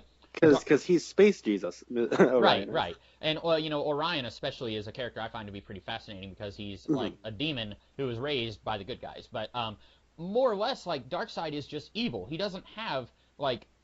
three-dimensional characteristics, and Steppenwolf is just a lackey who works for Darkseid. So that's a thing in the comics. Now that doesn't excuse it in this movie. They could have done something to make Steppenwolf a little more interesting, but I think this is one of those situations, it reminds me of those superhero movies from the early 2000s and before, where if you spend too much time on your villain, you won't have enough time for your heroes. In the Marvel Cinematic Universe, a lot of people complain about how the villains are always the weak link of the movies. Like Ronan the Accuser doesn't have much going on in the Guardians of the Galaxy movie, but all the heroes have a lot going on because they spend most of the movie with them. And I think if we spent more time with Steppenwolf, we would have had less time with the League themselves, and I probably wouldn't have liked the movie as much. That's an interesting position. And I don't disagree with you about, on a structural level, why, focusing more on, the villain would have detrimented like the hero stuff, and I think I agree with you. The thing though is, I think Steppenwolf is like he's a weak villain. I think he kind of sucks. He's completely lame, just like his comic book counterpart. But and like you, I agree. It doesn't really excuse it in this movie. It sucks in the comics. It also sucks here. That doesn't excuse it. It still sucks. You can pull an Ultron, right? And I'm not saying Ultron the comic book character sucks, but like what I mean by that is Ultron's film version and comic book counterpart are very different. They just changed it to fit the story, right? Yeah. And so I think Steppenwolf is like honestly on the same tier as Malekith and someone like Ronan, where it's like they just spout their this is my world. It belongs to me. That is why I am here. And I will beat you all up. And then Malekith's like, I am going to cover the world in darkness because I am a dark elf. What else am I going to do? And then and then Ronan's like, I'm gonna blow up Xandar because it belongs to me, birthright. Like it's all the same stuff, right? And so And Admiral Bone to Pick and Captain I'm a bad guy. exactly, it's the same stuff. And I mean, in a world where we got like in a year we got the Vulture and Spider-Man, and we got Ego and Guardians. Yeah, it feels like a step down, right, in terms of bad guys. But those are also sequels. Mm-hmm. Well, kinda, right? Like Spider-Man, it's basically we all know the Spider-Man formula, Right, whatever. But in terms of like the villain here, I didn't like him. I found the CG on him to be like masterfully bad. Mm-hmm. When he first showed up, it looked like a PS3 cutscene. Like it was weird because halfway through this movie, I kept thinking, why does my jaw keep hitting the ground? And I like lean in forward and my eyes widen and make this face. It's like, what? Every time this movie looks bad. This movie looks bad all the time. Like, it just kept impressing me at how incompetently the visual design of this movie was. And from what I hear, they tried to delay this movie until 2018 so they could spend more time on the special effects. I believe it. I think the special effects look terrible, especially Steppenwolf. Like, when he's in Atlantis, he looks better. When he's in the one place with hostages, he looks better. But, like, a lot of Steppenwolf shows up, and, like, it looks like it just right through because he doesn't exist. And on top of that, more so, all the stuff in on Themyscira looks like they reshot it, or not reshot it so much as it looks like a prototype for 300. Like, this isn't the way it's finished going to look. It's going to look a lot better than this, but this is just sort of an idea of what it's going to look like. You know what I mean? Mm-hmm. Like, it looked that like unfinished to me. This just ties back into what I think is the chief problem is for a visual medium. I think the visual design of this movie is completely broken, and I felt insulted sitting in the theater looking at this movie. Mm-hmm. And that's, like I said, that's something I don't pay as much attention to that as I do, like, character arcs and, like, does the story pay off everything that it sets up, and does the story make sense, and does the villain's motivations make sense? And so for me, a lot of that I was pretty pleased with, and so that's why I think maybe that's why you had such a different experience than I did. Maybe, yeah. That I will admit, like, I do pay more attention to that than other people. Like, it is something that most people won't be bothered by. Mm-hmm. Outside of, I think a couple shots where even someone who has minimal experience with these kinds of movies will be like, yeah, that special effect could have been touched up. Mm-hmm. Yeah. Why does this scene look as weird as it does? How come in the wide shot where Ben Affleck's talking to Aquaman, does it look kind of normal, but when it's a close-up of Aquaman, why does it look kind of weird? And I'm thinking, because it's a green screen. Mm-hmm. It's a really, really bad green screen effect. Yeah. I guess speaking of Aquaman, are you excited about the Aquaman movie next year? Kinda, yeah. I am too. I like Aquaman. He's a character that I think gets the shaft and doesn't deserve it because almost everything I've read with him, I've just been head over heels in love with. I have not read any of the New 52 stuff, but I did read the first volume of Rebirth. I thought it was pretty good. I haven't gotten around to reading anything else from Rebirth, but I've recently been reading, a few months ago I read a volume where the city of San Diego sunk and Aquaman was kind of unofficially the ruler. He was more just like in charge of like disaster relief while they had water breathing abilities, but then like they had to stay underwater. And so like I've been liking a lot of stuff that I'm seeing of Aquaman in the comics, so I'm excited about that movie. I liked the scene with him and Mera. I thought that, I don't know why, but like when I saw that she was going to be in this movie and they released a picture of her, I thought, okay, she's going to be like a major part of this movie. Like she and Aquaman are already together, and they are like, and she's going to tell him like, you need to go join the Justice League or something like that. She's in it for like a scene, and I felt like that was one of those things where they just kind of like how Batman versus Superman was just like, hey, here's Wonder Woman watching YouTube videos of the Justice League. We've got a Justice League movie coming up.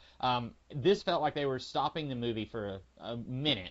It wasn't a long scene, but just like 1 minute, just to say, like, we've got an Aquaman movie coming up next year. Now, I'm excited for it, but did we really need that scene where she's like, you know, how dare you speak of the Queen that way? Like, it felt like it was set up. It does.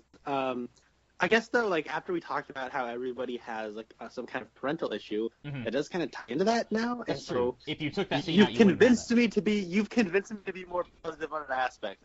Oh, okay, cool. Comics kid, I want to reach through the internet and just give you a handshake and say, good job. Oh, thank you. Good job. Bravo, good sir. Um, just on a side note, on a complete like lizard brain, like dopey Anne way, like we got Amber Heard play Mara. Thank you, and she's got the red hair. This is like a dream come true. Like thank you so much. When she made the little force field in the water and she was talking to him, it looked like she had like war paint on her forehead, and I wasn't sure if that was like blood that had dried, because if it's blood, it did not have blood. It did not have time to dry. Also, like when you're in the water, like it's not going to dry.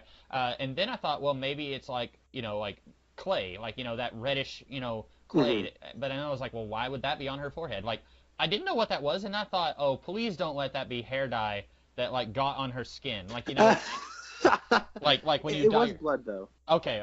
That was still weird because like immediately it's dried and it looked like it had been on there for like a day. I thought it looked like it was like a shallow cut that just sort of got.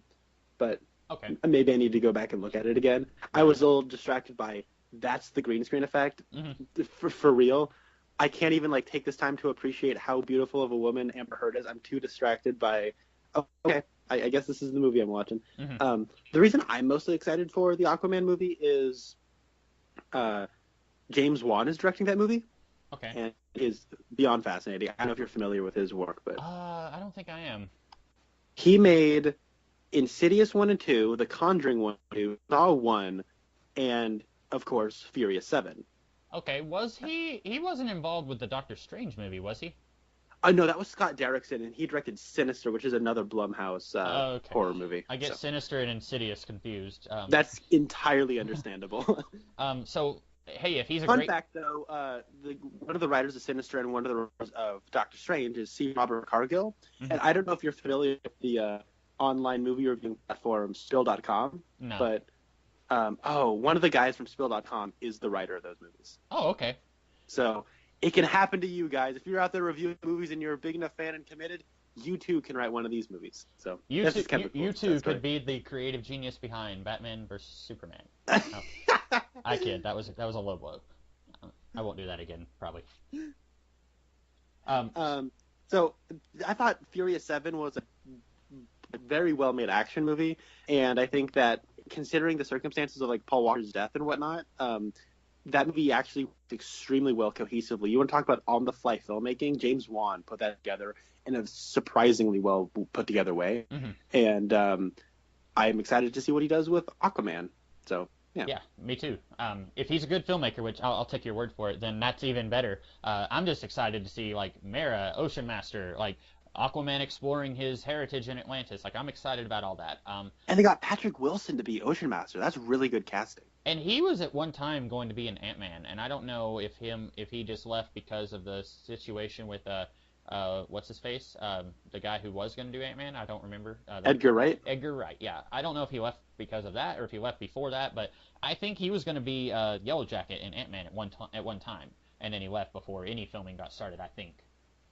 Yeah, I think what happened was he was maybe in talks because the entire cast was assembled on Edgar Wright's that was Edgar Wright's cast, Mm-hmm. and then he replaced. So okay. Kind of sad. Oh, it was funny because in Batman v the voice of the President of the United States is Patrick Wilson. Uh-huh. So it's just kind of funny. Ocean Master's the President of the United States! Also, Carlo Gugino is the voice of the spaceship in Batman v Superman. So, they got the cast of Watchmen to be the voices in Batman v Superman. I think that's funny. And Billy Crudup is in this movie. He played Dr. Manhattan. Oh, that's right! Yeah. So, and speaking of the Watchmen movie, okay, so now I like this song, but near the beginning of the movie, there's a song called Everybody Knows. It's written by Leonard Cohen, and he did a performance of it at one time, but this particular version is performed by an artist named Sigrid. I like the song. I like the scene. I don't know what you thought of it, but it reminded me of the times they are changing from the Watchmen. where like, okay, we've got this song and we're gonna have a little montage showing all this stuff happening. It's a silent montage with this song playing to kind of get you in the mood. And that During felt, the credits, no less. yeah, that felt very Snyderish, and not even in a bad way. I actually like that song in The Watchmen, and I like that scene in The Watchmen. I like the song here, and I like the scene here. So that, but I will just say like that if this had been any other director, we probably wouldn't have had that scene in that way. I agree. I also like my favorite part. I'm not a big fan of the Watchmen movie, but I think that is the best part of it. Mm-hmm. I think the best part of the Watchmen movie is its opening credits, and it's not necessarily a dog on the film because they are excellent opening credits. Mm-hmm. Some people would even say like it's too on the nose, like they're playing that song, of course it's too on the nose. I'm like, I don't care though. Like it's actually like a really great choice, and I'm a sucker for like watch times change. You're watching large periods of time change over just like seconds and minutes, and it always gets like level. It's always on my mind. But here though, like I really like that song, but I think it would have been if they got the original Leonard Cohen version. That dude has a voice, you know what I mean? I listened to the Leonard Cohen version today, and I like him. I like his voice most of the time. I liked his version of Hallelujah, which I believe was in the first Shrek movie. That's where I first heard that song. But when his version of this song, I don't know, it sounded like he had a cold. Maybe I'm just like being too critical, but like his voice, it didn't sound great for that song. Maybe if he sang it again, it would sound better. But it sounded like he had a very raspy voice when he recorded that song. Well, he didn't do it again because he died last year. So. Oh, okay. I thought he had, and I was like, I don't know. I guess what I meant was if he had recorded it again. Okay, I get you. I Yeah. get you. I guess regarding that opening scene, like while I was watching, I went, Watchmen. I could just see like the Watchmen titles in front of me, and I like that song. The performance it's fine. That scene though, like that is supposed to be the scene that establishes Superman is dead and the world is sunken into darkness, right? Right. And the story idea is because of this darkness, Steppenwolf has now come and he can take over because we are no longer unified and we as a people have had a falling out. Mm-hmm. What universe does this movie take place in? Even when Superman was around and before he was around, no one liked each other. Everyone hated everything, right? Yep. Like, you're right. As a continuation of this universe, it really harms the film because at least the story they're telling, it's like because of Superman, everything went to crap. Muslim bakeries are getting up by heads. What's this world coming to? And it's like, it's not enough, and it honestly, I found the pictures, the images, the scenes presented to us, like, were too much for me. Like, the part where it's a homeless man with a sign, I tried, but it was like, for real though? Mm-hmm. Come on, this is like just too much. Like, it's too put on. They're trying too hard. Yeah. I really want to see someone do an edit of that scene where like in between like the I tried and like the bakery getting like or those guys getting arrested, like we see the comedian shooting John F. Kennedy and just like basically just taking scenes from that one montage in The Watchmen and just throwing them in there. Yeah, and I'm watching that scene. I was thinking, okay, how long has it been since Batman versus Superman? How like. Is this just a few days? Like, we're seeing that people are putting banners... if we're doing the Jesus thing, this obviously takes place 3 days later. Exactly, yeah.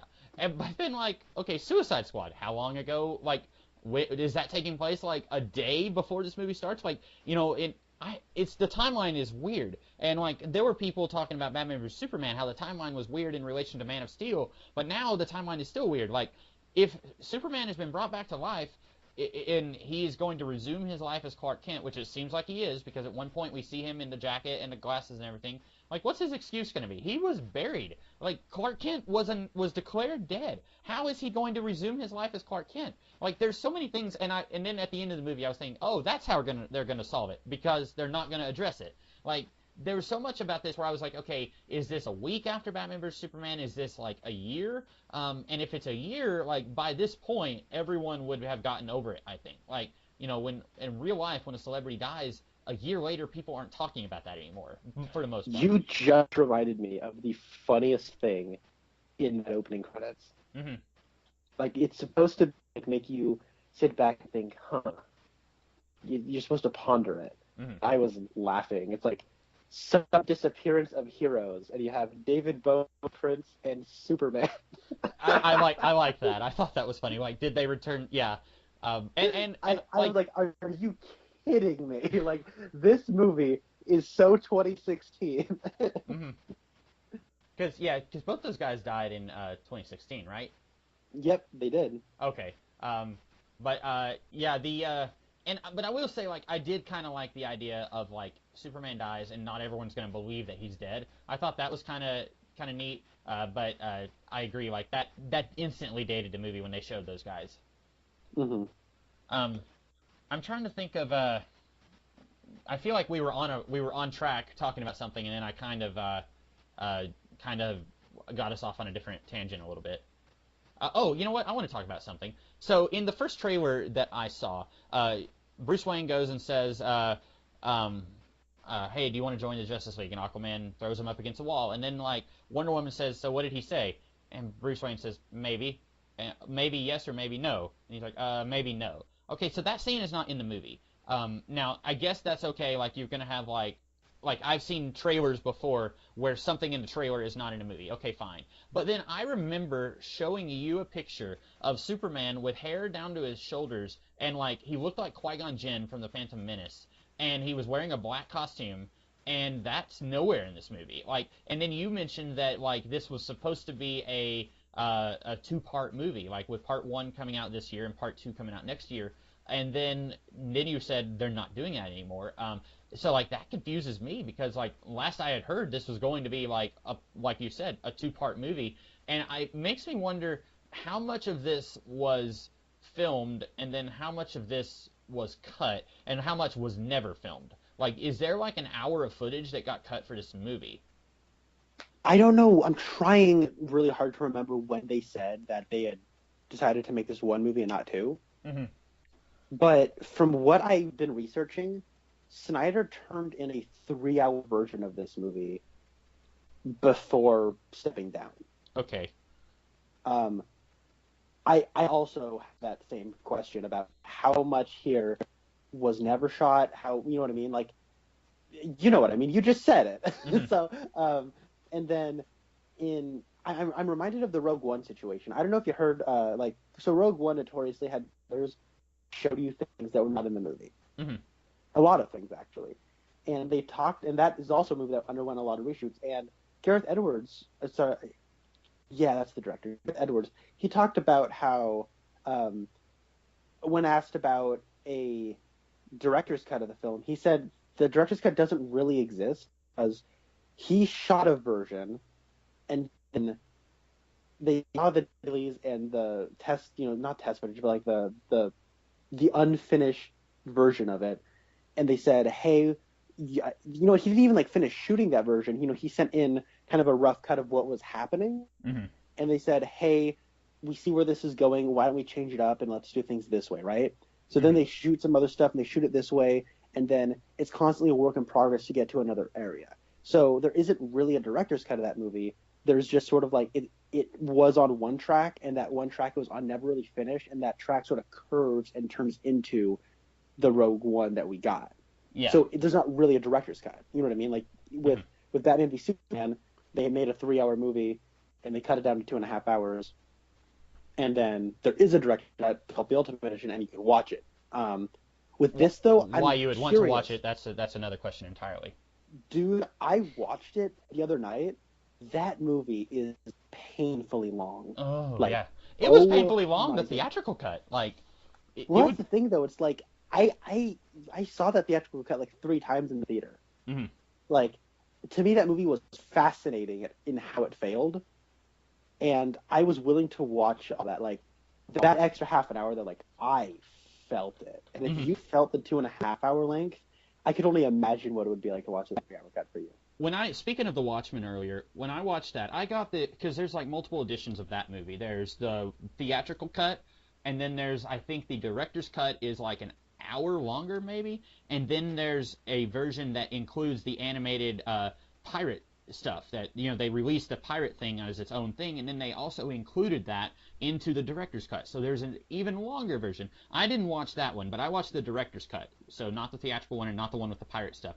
And I actually that one also called Ultimate Edition. Okay, I've only seen it once, and I took 2 days to watch it. Like back then, I didn't realize I could just okay, I'll just speed it up. I'll watch it at 1.5 speed and get this thing done a lot sooner. And I do that with every movie I watch nowadays. I just look at it, it's 2 hours. Son, I don't have time for that. I'll just and I know you're probably as a film connoisseur, you're no, that vintage is not meant to be taken at that velocity. But I mean, there's a part of me that's like that, but on the other part, I'm that's funny. I understand that. But as somebody who doesn't have enough time, I'm mm-hmm. You know what? I like that. But with that movie, 3 hours long, I watched half of it one day, and then I just stopped, and then I watched the rest of it the next day. I just could not fathom sitting in my chair for that long, just watching that much, and especially The Watchmen. I felt and this is, I know I'm not going to say because we'll get off on a tangent, but I do think The Watchmen is more watchable than Batman vs. Superman. I really can't imagine watching that if it's 3 hours long. Yeah. It was long. So with this though, if Snyder turned in a 3 hour cut of this movie before Whedon even got involved, mm-hmm. I am interested in seeing if that cut of the movie exists. And even as much as I hated this movie, there's a perverse curiosity in me that just needs to know. Me too, yeah. And on top of that, this movie, I didn't hate this as much as Spencer. I think it's just as bad as Spencer thinks it's bad. And Rasco also doesn't really like this movie at all. And he thinks it's also worse than Batman v Superman. And, as much as all that, I at least found this, kind of funny at times. I'll get into it in just a second, but, Anatomy of a Bad Scene, our introduction to Batman is hilarious. Mm-hmm. Some of the special effects I found to be hilarious. The part where it's, the sudden disappearance of heroes, Superman, Prince, and David Bowie. I can't believe this. And things like Wonder Woman is against resurrecting Superman, and then she comes back to help resurrect Superman mm-hmm. without trying to stop them at all. She's I'm here for him. Why? What? Huh? I honestly, when Flash was running to charge the mother box, and Aquaman said, "Wait, this is a bad idea," I thought we were gonna have a fight scene break out. Aquaman and Wonder Woman are gonna try and stop Flash from running, and then Cyborg and Batman are gonna attack Aquaman and Wonder Woman. I thought we were gonna have something like that, and then they're going to screw up the zombie process, and then Superman comes back and he's "Hey guys, I'm normal," but then he turns to the audience and says, "Or am I, Lord Darkseid?" They do something and completely screws it up. When Aquaman said, "Diana's right, this is a bad idea," I thought, okay, what is he gonna do? And then he doesn't do anything, and I was oh, okay. Thanks for voicing your opinion there, Aquaman. That was necessary. Yeah. Oh my. So, also just quickly touching on, how you said there's that picture of Superman looking like Qui-Gon Jinn? Yeah. That is maybe the best piece of fan art I've ever seen. When I got to the bottom of it, that was fan art. Oh, okay. Well, it looks incredible, doesn't it? Yeah. It looks so good. But here's the reason why that fan art exists. Mm-hmm. Henry Cavill teased on Instagram the black suit. Okay. There has to be a black suit version of this movie, right? That's clearly, for comic book iconography, that has to be in a version of this movie. And they teased it, and apparently everything with Superman was reshot. And honestly, everyone talks about how obviously, the removal of Henry Cavill's mustaches in the reshoots. I didn't notice it. If that's, no, I didn't either. Anything. There was outside of the opening scene where the entirety of Superman looks like he's made out of CG, I didn't notice it. Maybe it's because I was too distracted by the green screen, but yeah. There was a close-up of his face when he was talking to Lois Lane in the cornfield, and I was really focusing hard on that upper lip. I was thinking, that does not look CGI. Surely they were just joking. But apparently he had the mustache for Mission Impossible 65, and then, he was in this movie simultaneously, and so they just digitally removed the mustache. But, and I remember so many people saying, why can't Superman have a mustache? Because when we first saw him coming out of the chamber where they did the resurrection spell. I've said this before. If they do a Freddie Mercury biopic, he would be perfect. He looks just like Freddie Mercury. And if they gave him a mustache or let him keep his mustache, like I would have been saying, why is Freddie Mercury with the Justice League? Why is Freddie Mercury wearing a Superman outfit? But he looks so much like Freddie Mercury. He's gonna sing their Justice League song going into battle. Just lighting it up. Yeah. He's so good at singing. So I'm just gonna talk about the introduction to Batman because, oh my word, I can't even with this scene, dude. Mm-hmm. Here's how the scene starts. So a guy who me and my brother, as a joke, call Mr. Goodshot, and this is not even a reference to Mr. Goodplot, the winner of season 4 of Who Reviews the Reviewers, which is a venue that me and Comics Kid met each on. Before that, there's a movie called Black, which is maybe the worst movie I've ever seen. I completely hate that movie. It has nothing good about it. But this actor, he's a character actor, and I don't know his name, but he's currently like the lead on a show on Netflix called Mindhunters, and he was in Alien 3 when he was a much younger man, and he's a good actor, and his only like character-defining trait that like they don't even tell you about, it's just something that is sort of shown to you, is that he's good at shooting people. Whenever he pulls out a gun, it takes him like a good 7 seconds to finally fire his gun, but whenever he does, he always gets a headshot, and so we're always like, oh, he's a good shot. That's just what we call him. Mm-hmm. And then that's just explaining the inside joke. And the first thing he does is he's walking out of a window, and I'm like, oh, hey, it's him. I might like this movie. And then he like drops he's robbing like an apartment building, and he walks out of the window with a bag over his shoulder, and then he sees Batman, and his first thing he does, he just drops the sack and walks away as if nothing happened. And then he pulls out his gun to shoot at Batman, and he misses. And the first thing me and Spencer did was like, oh, he's not a good shot in this movie. So that was kind of funny. Maybe this is the Bizarro universe. Maybe yes. So like Superman kills people, Batman kills people. Maybe this is the Bizarro universe, and like in the Bizarro universe, he's Mr. Badshot. Yeah. So like down from Batman's thing. Okay, you ready for this? Mm-hmm. Batman went up on patrol to find a criminal, so he could dangle said criminal off of a roof, so the criminal could get scared and feel fear, so a parody would pop out of nowhere, and then he would subdue the parody. Batman would subdue the parademon, and the parademon would explode, and then he would see the mother box symbol, so that we can establish the MacGuffin in this movie, because he knows an audience is watching. After he's done this, he just leaves, and the guy the criminal he saw dangled off of the building, he presumably lets him go away. Well, he walked away and left the guy tied up. Like when Batman jumps off the roof, the guy is still tied up. So I'm assuming he called the cops. Oh, okay. Even still, yeah. I even with that ambiguity, like the opening scene, Batman just wandered around so he could dangle somebody off of a building, so that he could establish this plot point, so that the audience would know. Well, and you're right, that is ridiculous. I did not know that was what was going on. Here's what I took from it. Batman is just swinging over the city like he does in the comics, and he sees a window that's cracked open, and then he realizes somebody. That's what I thought was going on. So he comes down, and he's like peeking from across the street. That's what I thought was going on. What you said, in a way, it makes more sense, because Batman is investigating these parademons, and the guy felt fear, and then a parademon appeared. So that makes sense, but it's also ridiculous that, like, Batman has this incredibly convoluted plan, and it plays out more or less the way he wants it to play out. It's like he knows there's a parademon somewhere around, mm-hmm. and that's the first scene where I was like, okay, so this is a dream scene, mm-hmm. and then it wasn't, and I went, huh? What?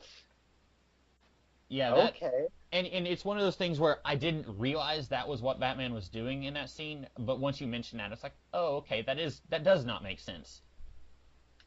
By the way, Mr. Goodshot, he was in Monster Trucks. That's right, he was. Yeah, he always pops up in not very good movies, but he's always even in Monster Trucks, he's a lot of fun in that movie. He's like, all right, son, I'm gonna take away your monster truck. Oh, I so want to see that movie. I saw the trailer. And, anyway, we're getting off track. So Honestly, it is pretty hilarious.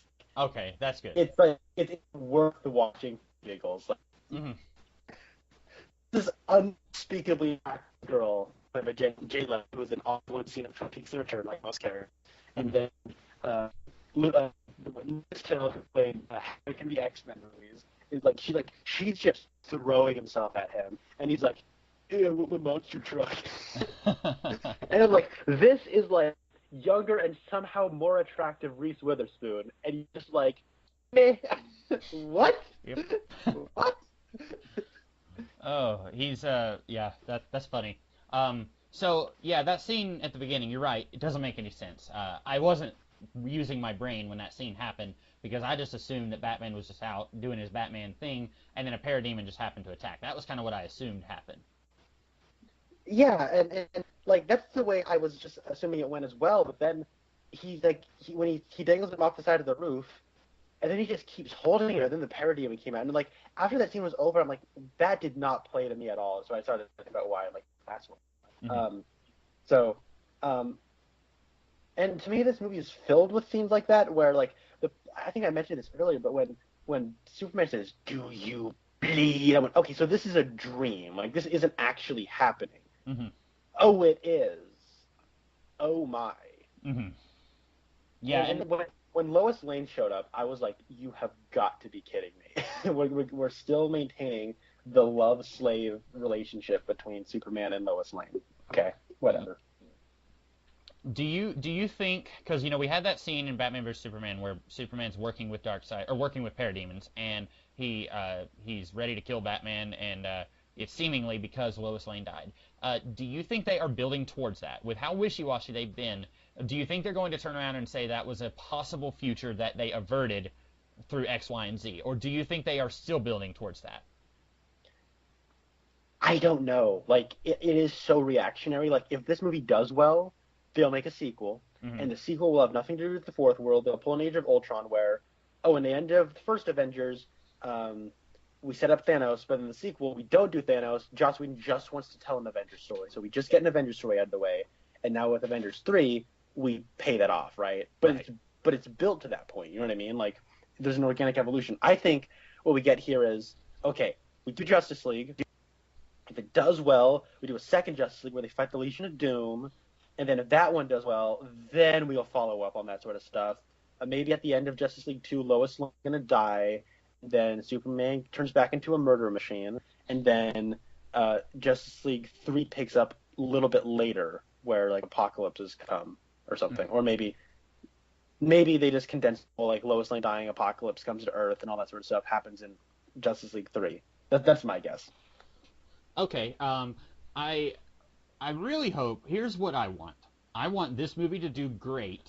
I want, people can hate it if they want, but I hope the movie does really well, and I hope that most people like it. And then I hope they do more Justice League movies, and they ignore Batman vs Superman. That's what I want.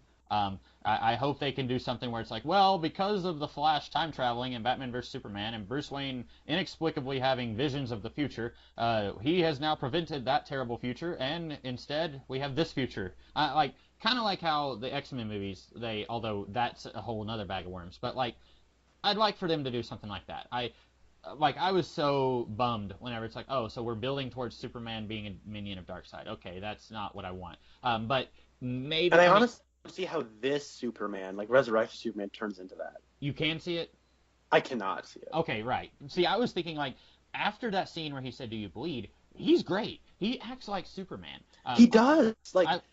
I love it when he tells Barry, he says, "Oh, you're a slowpoke." That was great. That was funny. And then the line in the first post-credit scene where he said, "If I win, you're off the team, right?" And Barry has this worried look on his face, and then Superman just smiles at him. I was like, he's smiling! Look at that! It's like the second time in the DCEU he smiled. But like, I was just like, that's fantastic. And I really just... Wait, hold on. Say that again. That's fantastic. Oh! Conner is referencing the actual worst superhero movie of all time. I will, like, earlier today I was thinking, I was like, okay, like Elektra. I was honestly thinking about it. I was actually trying to think of like the worst superhero movie. I was like, Batman vs Superman is offensively bad. Elektra is just boring, but the Fantastic Four, and I was just like, like I was thinking so hard, and like you don't know how much I was just like, how bad, like which one is worse? And am I gonna have to watch them both again and try and make a decision? I really don't want to, but I may do it someday. I uh I was gonna say something and I forgot. Okay, so I feel guilty for really liking the Superman Mm-hmm. at the end because they don't build to that at all. No. He's just crazy evil. I guess his like zombieism wears off, and then he's just good Superman again and happy to be alive. Like, is it just because his love master is still alive? Mhm. Like, okay, I got a question. Maybe you picked up on this. So Lois Lane is in on the plan with Batman of bringing Superman back? Yeah, at some point she was, but like, well, no, I don't know. I don't know if she was in on bringing him back. I think I was honestly expecting when she came in was calming Clark down that she was going to go up and like slap Batman or kick him or something. Like, how dare you? Like, I thought she was going to do that. But she had to have known something because she doesn't act surprised when Alfred brings her there. Like, do you want to see the scene where Alfred comes and says, Miss Lane, your husband has been brought back to life by my master, and she's like, what? Like that would be so ridiculous. But like, I really want to see that interaction. But it is weird. Like, how much was she in on the plan, if at all? Because here's what I heard. Okay. I heard like so Lois like so Superman is acting like the person that he has always been in this universe, and he's killing everybody. And some neat, everything about the Superman resurrection I think does not work. I think the scene where he is back and starts beating everyone up, like that is the worst scene of the movie. Mm-hmm. It was like I could not believe what I was watching. Bad. And then Lois Lane shows up, and I went, of course, this horribly creepy relationship that he has with Lois is what like calms him down. Mm-hmm. And then after that, I think I heard it's like,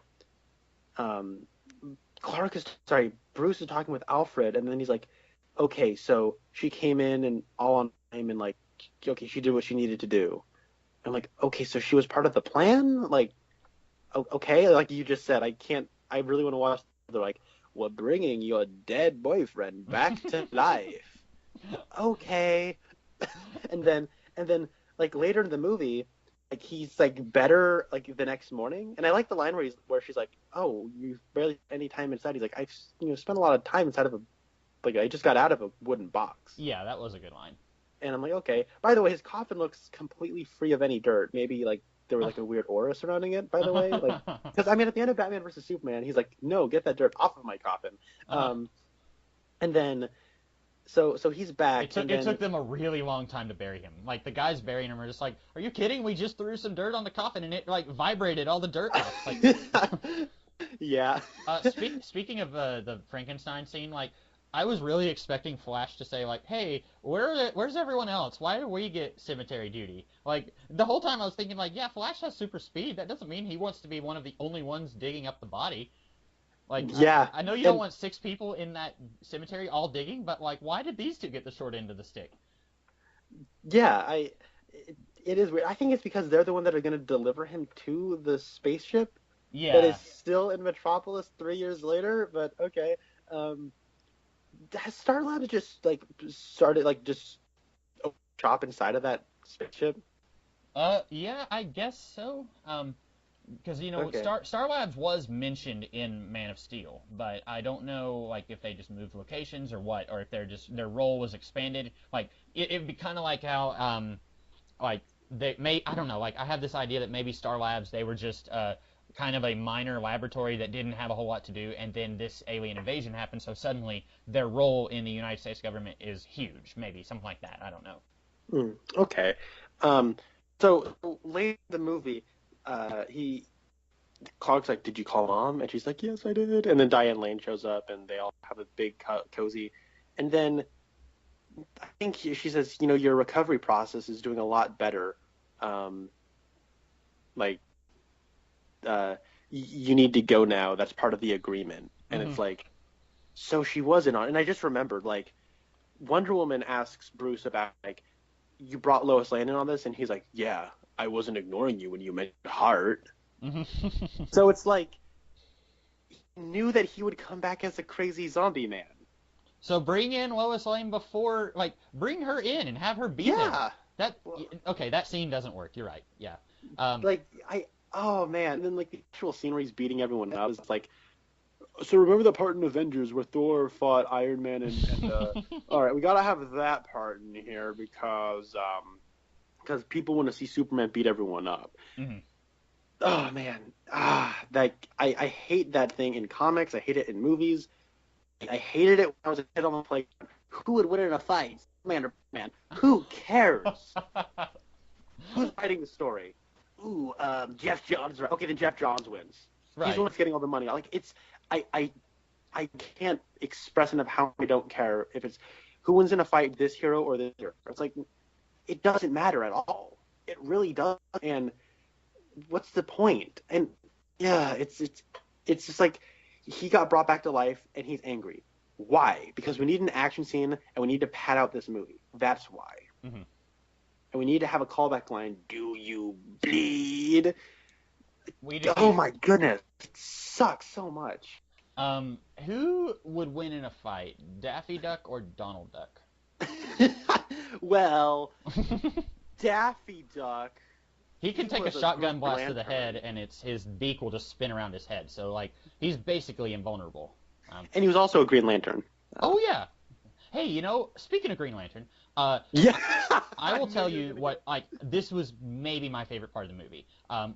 Wonder Woman is telling a story about how Steppenwolf came to Earth like 5,000 years ago and fought like all the tribes of man. And I was getting a hardcore Lord of the Rings vibe here. When she said tribes of man, I was thinking like 7 rings were given to the dwarf kings, and like, and then she said like the tribes of man got one mother box, Atlantis got a mother, but like. I love that. Like, I love that they were like, okay, Atlantis was there, and the Amazons were there, and then it shows a Green Lantern. I'm not even a Green Lantern fan of the comics, but, like, I'm a big fan of the animated Green Lantern stuff. I like both the animated movies. Green Lantern animated series is amazing. I really love that stuff. And so when I saw that, like, I'm not kidding, I leaned forward in my seat, and my jaw was as to the floor as it could be, like, as humanly possible. And, like, I was just like, why isn't there a Green Lantern in this movie? Like, I mean, like, I don't read the Green Lantern comics. I don't like Hal Jordan. I don't like a lot of the Green Lantern characters. There's a few of them I like. But I was so happy to see that thrown in there. And then I guess that's a younger version of the Wizard Shazam, who's there also throwing lightning. And I don't like... No, that was Zeus. It says that the gods were even, or that's Zeus. Oh, okay. Well, that's a little disappointing, because I thought maybe it was also a callback to Captain Marvel. But if they ever do the Captain Marvel movie, which, like, The Rock, I'm not even kidding, over 2 years ago, he was announced that he would be Black Adam. I still don't know when that's happening, but if they ever do decide to do the Captain Marvel thing, like, I'm already, like, getting an aneurysm because, like, people, like, there's a character called Shazam. The wizard who gives Billy Batson his powers is called Shazam. Mm-hmm. Starting in the New 52, they started calling Captain Marvel Shazam because Marvel owns the word Marvel. I can't even be using the word Marvel right now because Marvel is taking money from me every time I say that word. So, like, we cannot call the character Captain Marvel, so we have to call him Shazam. That would be like if you started calling Robin Two-Face. That's so stupid. Or let's call Robin Alfred. Like, there's Alfred, but then there's also Alfred. Like, and it's dumb because he says the word Shazam to turn it on and off. And now you're telling me that he calls himself Shazam? Like, when he goes to Justice League headquarters and they say, what's your name? Does he write it down? Like, that all just doesn't work for me. So I'm really not looking forward to that. And just, like, I'm just going to be saying no just the whole time in that movie. Like, I'm going to be asked to leave the theater because I'm going to be screaming no at the screen. But anyway, that's neither here nor there. If that's Zeus, then that works just fine. I thought it was Shazam. And, like, to me it seemed apparent that it was supposed to be like a longer scene and the opening prologue. Mm-hmm. You know, something akin to like a Thor movie where they're like, many years ago, the Dark Elves were taking over the universe, and we had to take the ether away from. Like, it reminded me of that, or like, you know, this time Gal Gadot would be talking about it, and that's what that struck me as. And you know, it was cool to see a Green Lantern, and that was cool. And seeing like in the, you know, having references to like the old gods of like Zeus and everyone. yeah, that's kind of neat. And later in the movie, there's some world building where it's like you hear Steppenwolf say, I will join the New Gods, and he mentions Darkseid, and it's like, I think Steppenwolf sucks, and I think that the story, like, there's barely a story told here, but there's that comic book, like, lizard brain part of me that's like, but I really do like that stuff, and I want to see it. You know what I mean? Yeah. And it's like, I think in saying that, like, I'm part of the problem, but I don't know, like, if it is a problem, I don't want to be right, because like that lizard brain was like that just took over my entire body. Like as soon as I sat down in the theater, the lizard part of me became. I'm sorry. I'm thinking of a Key and Peele skit. It has nothing to do with anything except that one of them said, "I am the lizard." Anyway. Anyway, so that was the part of my body that was like dominant the whole time. It's like, most of the time, me and the lizard brain each have a hand on the wheel, but this time he locked me in the back of the trunk. And, sorry. And like that's the thing. It's like I want to like really get excited about that. Like, but the thing is, I would be more excited about that if I really liked this story, mm-hmm. and I don't think there's a story here. It's like, take for example,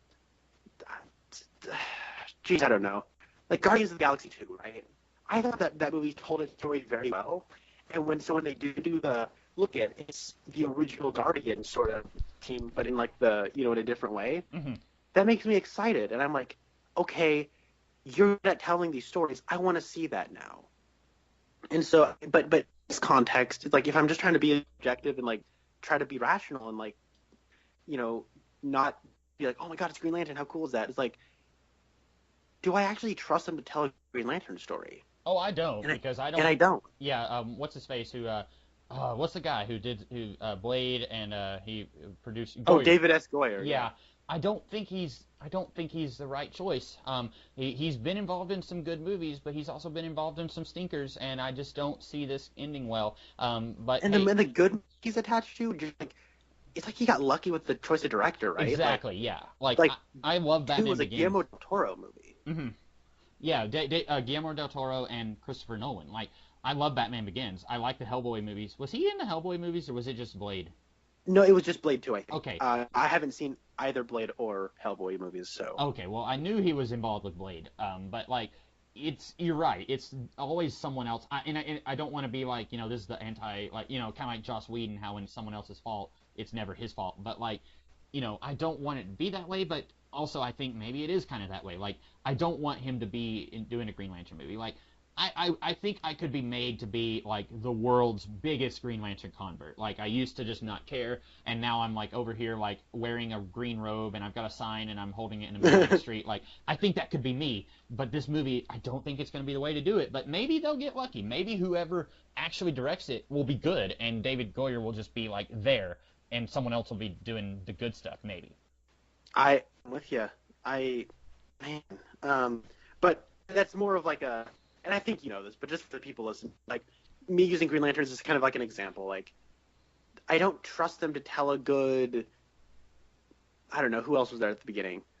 Like Zeus story or a Captain Marvel Shazam story. Like, do I trust them after to do that? And I don't. And the impression I got was that DC and Warner Brothers just wanted to get this movie out as fast as possible. And after Wonder Woman was a big success, and it more or less just kind of like gets us away from the universe and more of a standalone story. That was a huge success.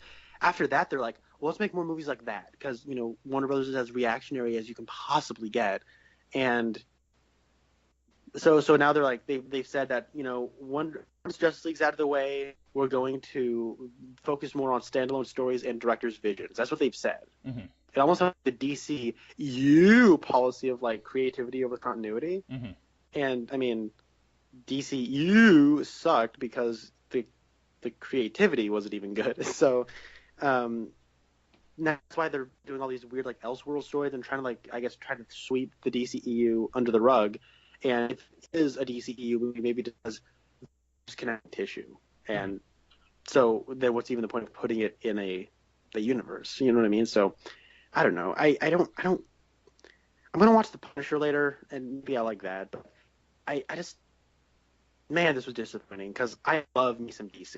Mm-hmm. I don't read Marvel comics, not because I don't like them. I'll probably get around to reading some Marvel in the future, but DC is my bread and butter. Like, it has got me into comics. I go back and I read I read like Multiversity, and it's like, how magnificent of a place DC universe, right? Mm-hmm.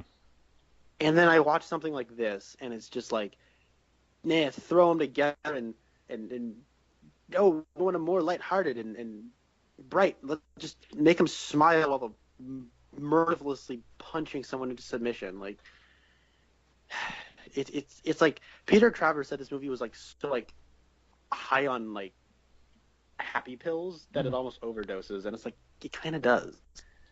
Yeah. And the first half is so choppy, and it's just introduction after introduction after introduction after introduction after introduction. It's like, I'm not the biggest fan of the first Avengers movie, but like it gets its stuff done really quick, right? Like they introduce Nick Fury, Hawkeye, and Black Widow and Maria Hill and all of S.H.I.E.L.D. in one scene.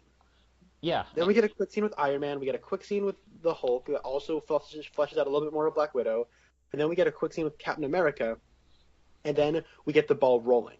Later, Thor comes in, introduce Loki, bam. You know what I mean? Like, and then that's how we get it all together. Sorry? You could maybe argue that they got it done so quick because they had already done 5 setup movies. You could not have done that if you skipped the Captain America movie, if you didn't do the Thor, Thor comes in. Honestly, though, here's the thing, though. You say that, and like you had not seen the extended cut of Batman v Superman. I watched the Avengers movie with in the first time in theaters with somebody who had seen all the Marvel movies except for Captain America. You know what he said? Yeah. I felt like I didn't even need to watch Captain America. Oh, okay. Well, then that's great.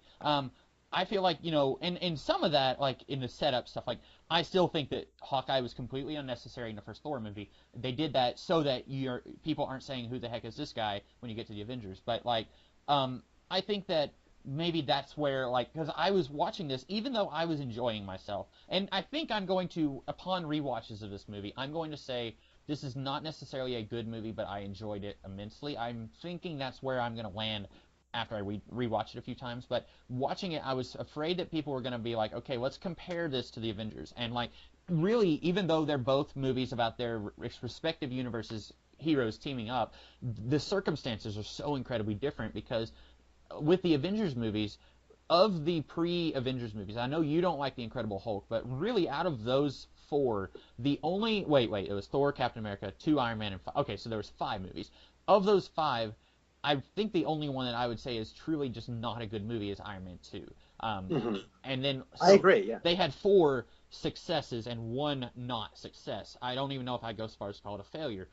With the DCEU, you had Wonder Woman was the success, and you had 4 failures, 4 previous movies before. So it's the exact opposite, and they're trying so hard to course correct. But it's like whenever you're driving on the road and you accidentally start to veer off to the side, they tell you don't jerk the wheel back to the other way, just gently get back on the road. DC is jerking the wheel, and that's all they're doing. They jerk the wheel so they're in the other lane, then they jerk the wheel again, and now they're driving on the sidewalk and they're hitting pedestrians, and then they jerk the wheel again. Like they're not gently getting the vehicle back in the lane, and that is the problem. And I think that's, you and I have both said that already. Do you have any final thoughts? Because I think I've said everything I needed to say. I enjoyed it, but I was really afraid that most of your complaints were going to be like story and character stuff, and not to say that like the visuals is an invalid complaint, but when you said that was like your biggest problem, I was kind of relieved because that's something that, while I agree this is a visual medium,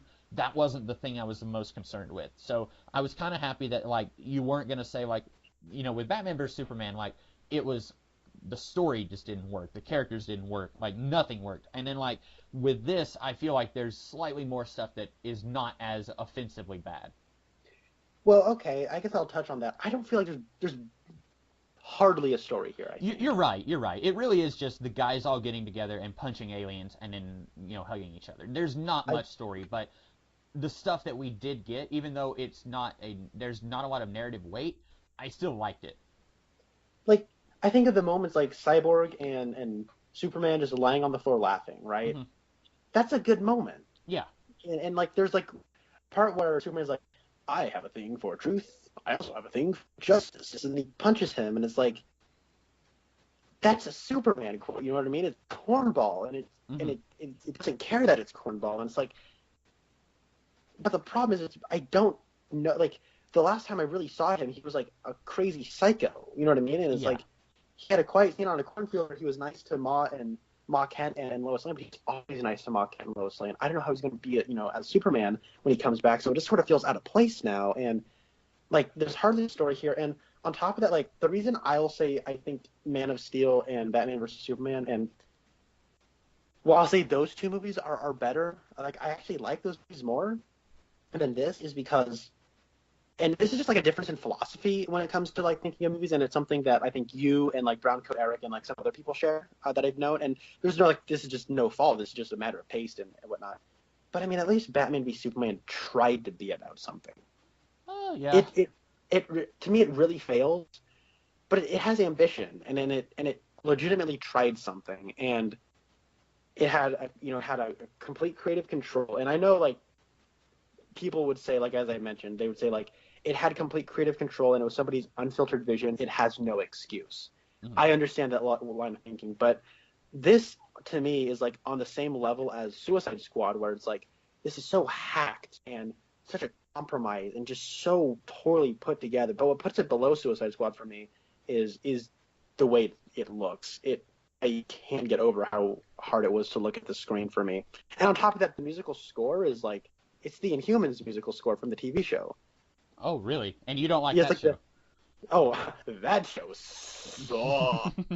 Now, to be fair, I don't mind the music. This like weird little do do do do do do do do do do do do, like it's like kind of this weird like boop boop boop boop boop boop boop kind of music, and that they play the John Williams Superman theme in this movie. Did you catch that? I didn't catch that, but I did catch a couple of instances of the Danny Elfman Batman theme. Which I already knew in advance that he was going to be using that theme. I had seen that in an interview somewhere about a week ago. But I read somewhere that the John Williams Superman theme was here. I just didn't catch it. Okay. It is the most inappropriate time to play that music. Mm-hmm. Superman comes back and he goes to the monument. I think it's when he throws Aquaman into the monument to crumple it up some more. Uh-huh. It's like this dramatic music, like, dun, dun, dun, dun. Dun dun dun dun dun dun, like it's like this like quick like dun dun dun dun. That's it, and it's like the most inappropriate time to use that.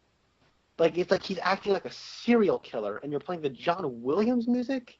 Yeah, for real. Nothing about that scene. I hate that scene so much. Mm-hmm. And I just out of principle, I'm against playing that music, and even I'm against playing the Danny Elfman musical score from the Batman movie, because those aren't those characters. They're different interpretations of those characters, right? Right. How do you feel about them using the other music? So music is never something that I pay a lot of attention to, but I think that like both of those movies really not only are they're not just interpretations, but they're interpretations for an entire generation. Like the 89 Batman movie, I was born a few months after that movie came out, so like neither one of us really knows what it was like, but like it took over the planet. Like, I mean, there was more merchandise for that movie than like any superhero movie ever. Like, it was just huge, and like it really, a lot of people, like you're right, like the Batman 89 movie is an interpretation of Batman, just like animated series is an interpretation, Brave and the Bold is an interpretation, Batfleck is an interpretation, the Nolan movies, they're a different thing. So these are all different aspects of a core character, but for a lot of people, the 89 Batman movie is Batman to them because it was so huge. And I think the same with the Christopher Reeve Superman movies. Now, you like the Christopher Reeve Superman movie more than I do. I don't care for that movie a whole lot, but like when you play that music, it does something. It pulls at your heartstrings. It makes you think Superman, even though it is just an interpretation of Superman. And you know, like for me growing up, like I watched Lois and Clark when I was a kid, and I love that show. And then like I watched the animated series, and I love that show. And so like for me, it was all just Superman. It wasn't like, okay, this is a different version than this one. Like I was just watching it, and it's like, cool, there's Superman. It doesn't matter that it's Dean Cain or it's the cartoon, or you know, like I got to watch the Superman movie. I checked it out from the library, and it didn't bother me that this is a different guy. Like I was just like, it's Superman.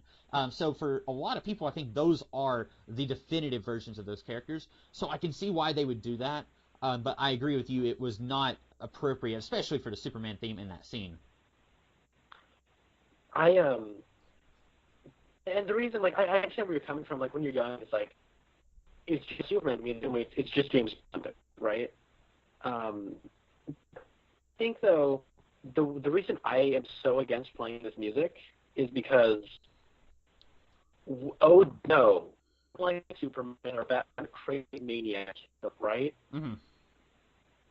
We didn't, like, we failed at trying to create our own interpretation of this character.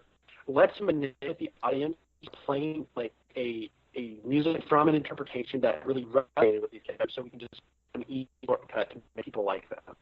It's like a subliminal, right? Yeah. When you hear the music and you see Batman, you hear the music, you're like, oh, Batman. And you hear dun dun dun dun, and you see Superman, and you go, it's Superman. It's emotional manipulation, and it's both like subliminal and subconscious. And if borderline faceless to me, like, it's like this whole like studio written on the screen or something. And maybe not even a studio, it's a creative decision. Let's do someone else's music. And it's like, out of here with that crap. Mm-hmm. It is manipulative. You're right. Like, that's what I was saying. Like, I understand why they did it from a business point of view. It's not, they didn't do it for an artistic reason. I think they did it because from a business perspective, that's what people think of when when people hear that music, they think Batman, they think Superman. That's why they did it. So you're right. It is manipulating the audience. It didn't bother me as much as it bothered you, though. I can understand where you're coming from. Mm-hmm. I think me being just so impassioned against this movie, that just only added to it. So yeah, that makes sense. I don't really know where else to go. Steppenwolf sucks. The Parademons are here. They get rid of him because he gets scared. It's funny that he bleeds purple and the Parademons bleed green. Yeah. And purple and green are opposite sides of the color wheel. And they are both colors that represent Lex Luthor.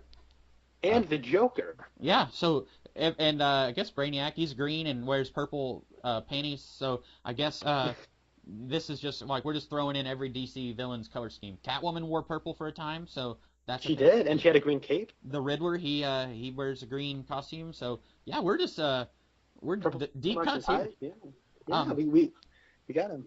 Yeah, so, I think we're both saying that this movie is, very... it's a movie. I was gonna say, like, let's just sum it up, but I don't know how to do that. You like it, I don't. Right, and I'm not even gonna say it's a good movie. I just enjoyed it. And I think maybe that's that's fine with me. Like, I'm getting to a point where, like, once upon a time, I would have been just like tearing this new movie a new butthole. Like, okay, this is the 105 things that sucked about it. Like, not even a long time ago, like a year ago. But, like, I'm just getting to that point in my life where I'm just like, if I hate something, like, it's okay for me to hate it and just let everyone who loves it loves it. Like, I told you a couple weeks ago, I do not like the book Batman: The Long Halloween. Everyone else on the planet likes that book, and I don't. But I don't see...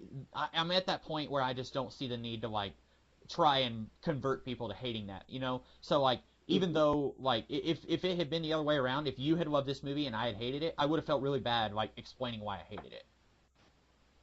And I understand, like, I'm kind of at that point where it's like, I agree, like, I don't want to tell people they're dumb in an opinion. Right. But also, like, we're in this forum of, like, discussing a film, and I respect you and your opinions, and I assume you do the same. But you're a fantastic actor, you might want to consider being an actor. And it's just one of those things where it's like, I'll just say my piece, and you'll say yours, and I mean, of course, there's always that part that's like, I don't want to feel bad about liking this movie, but I really didn't like this. When I walked out of this movie, he said, "Can they please just put this franchise to rest? I'm done with this franchise." I will say I didn't pay for this movie, actually, which is incredible. Oh, that's weird, because I went to... What's that? Oh, you go ahead. Finish your story. So I don't work at a movie theater. Right. So I don't really... Any movie I see pretty huge...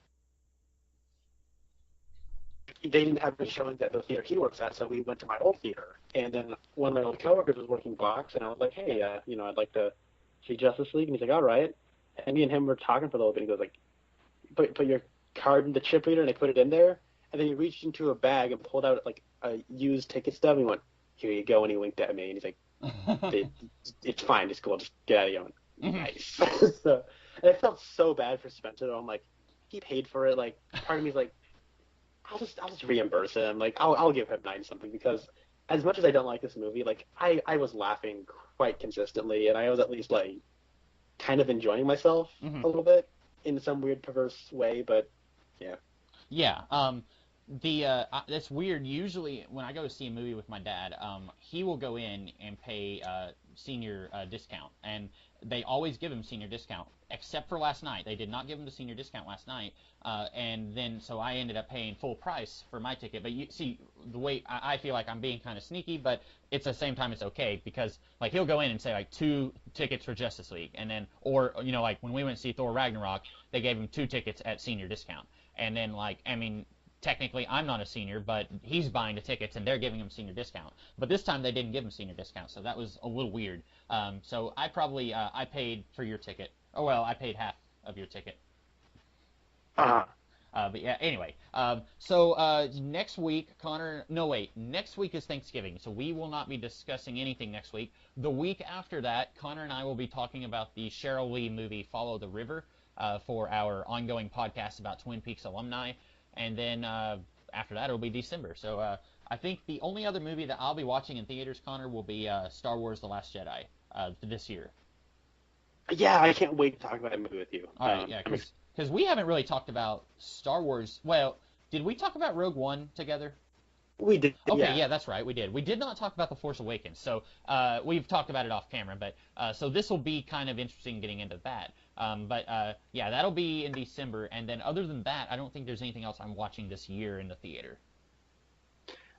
You missed Blade Runner, and I know that's because it's 2 hours and 45 minutes. Oh man, you missed out, dude. That movie's so good. I'll probably watch it once it's like released on DVD. I'll get around to watching it. But when you told me how long it was, I was just like, oh my goodness, because I was just imagining like 30 minutes of trailers and then the movie, and I was just thinking like I can't do that. That'd be crazy. But yeah, so that's all that we had to say about this movie.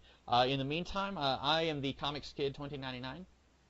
And I'm Conner Nielsen. And we'll see you guys later. Have a good one. Everybody knows that the dice are loaded. Everybody rolls with their fingers crossed.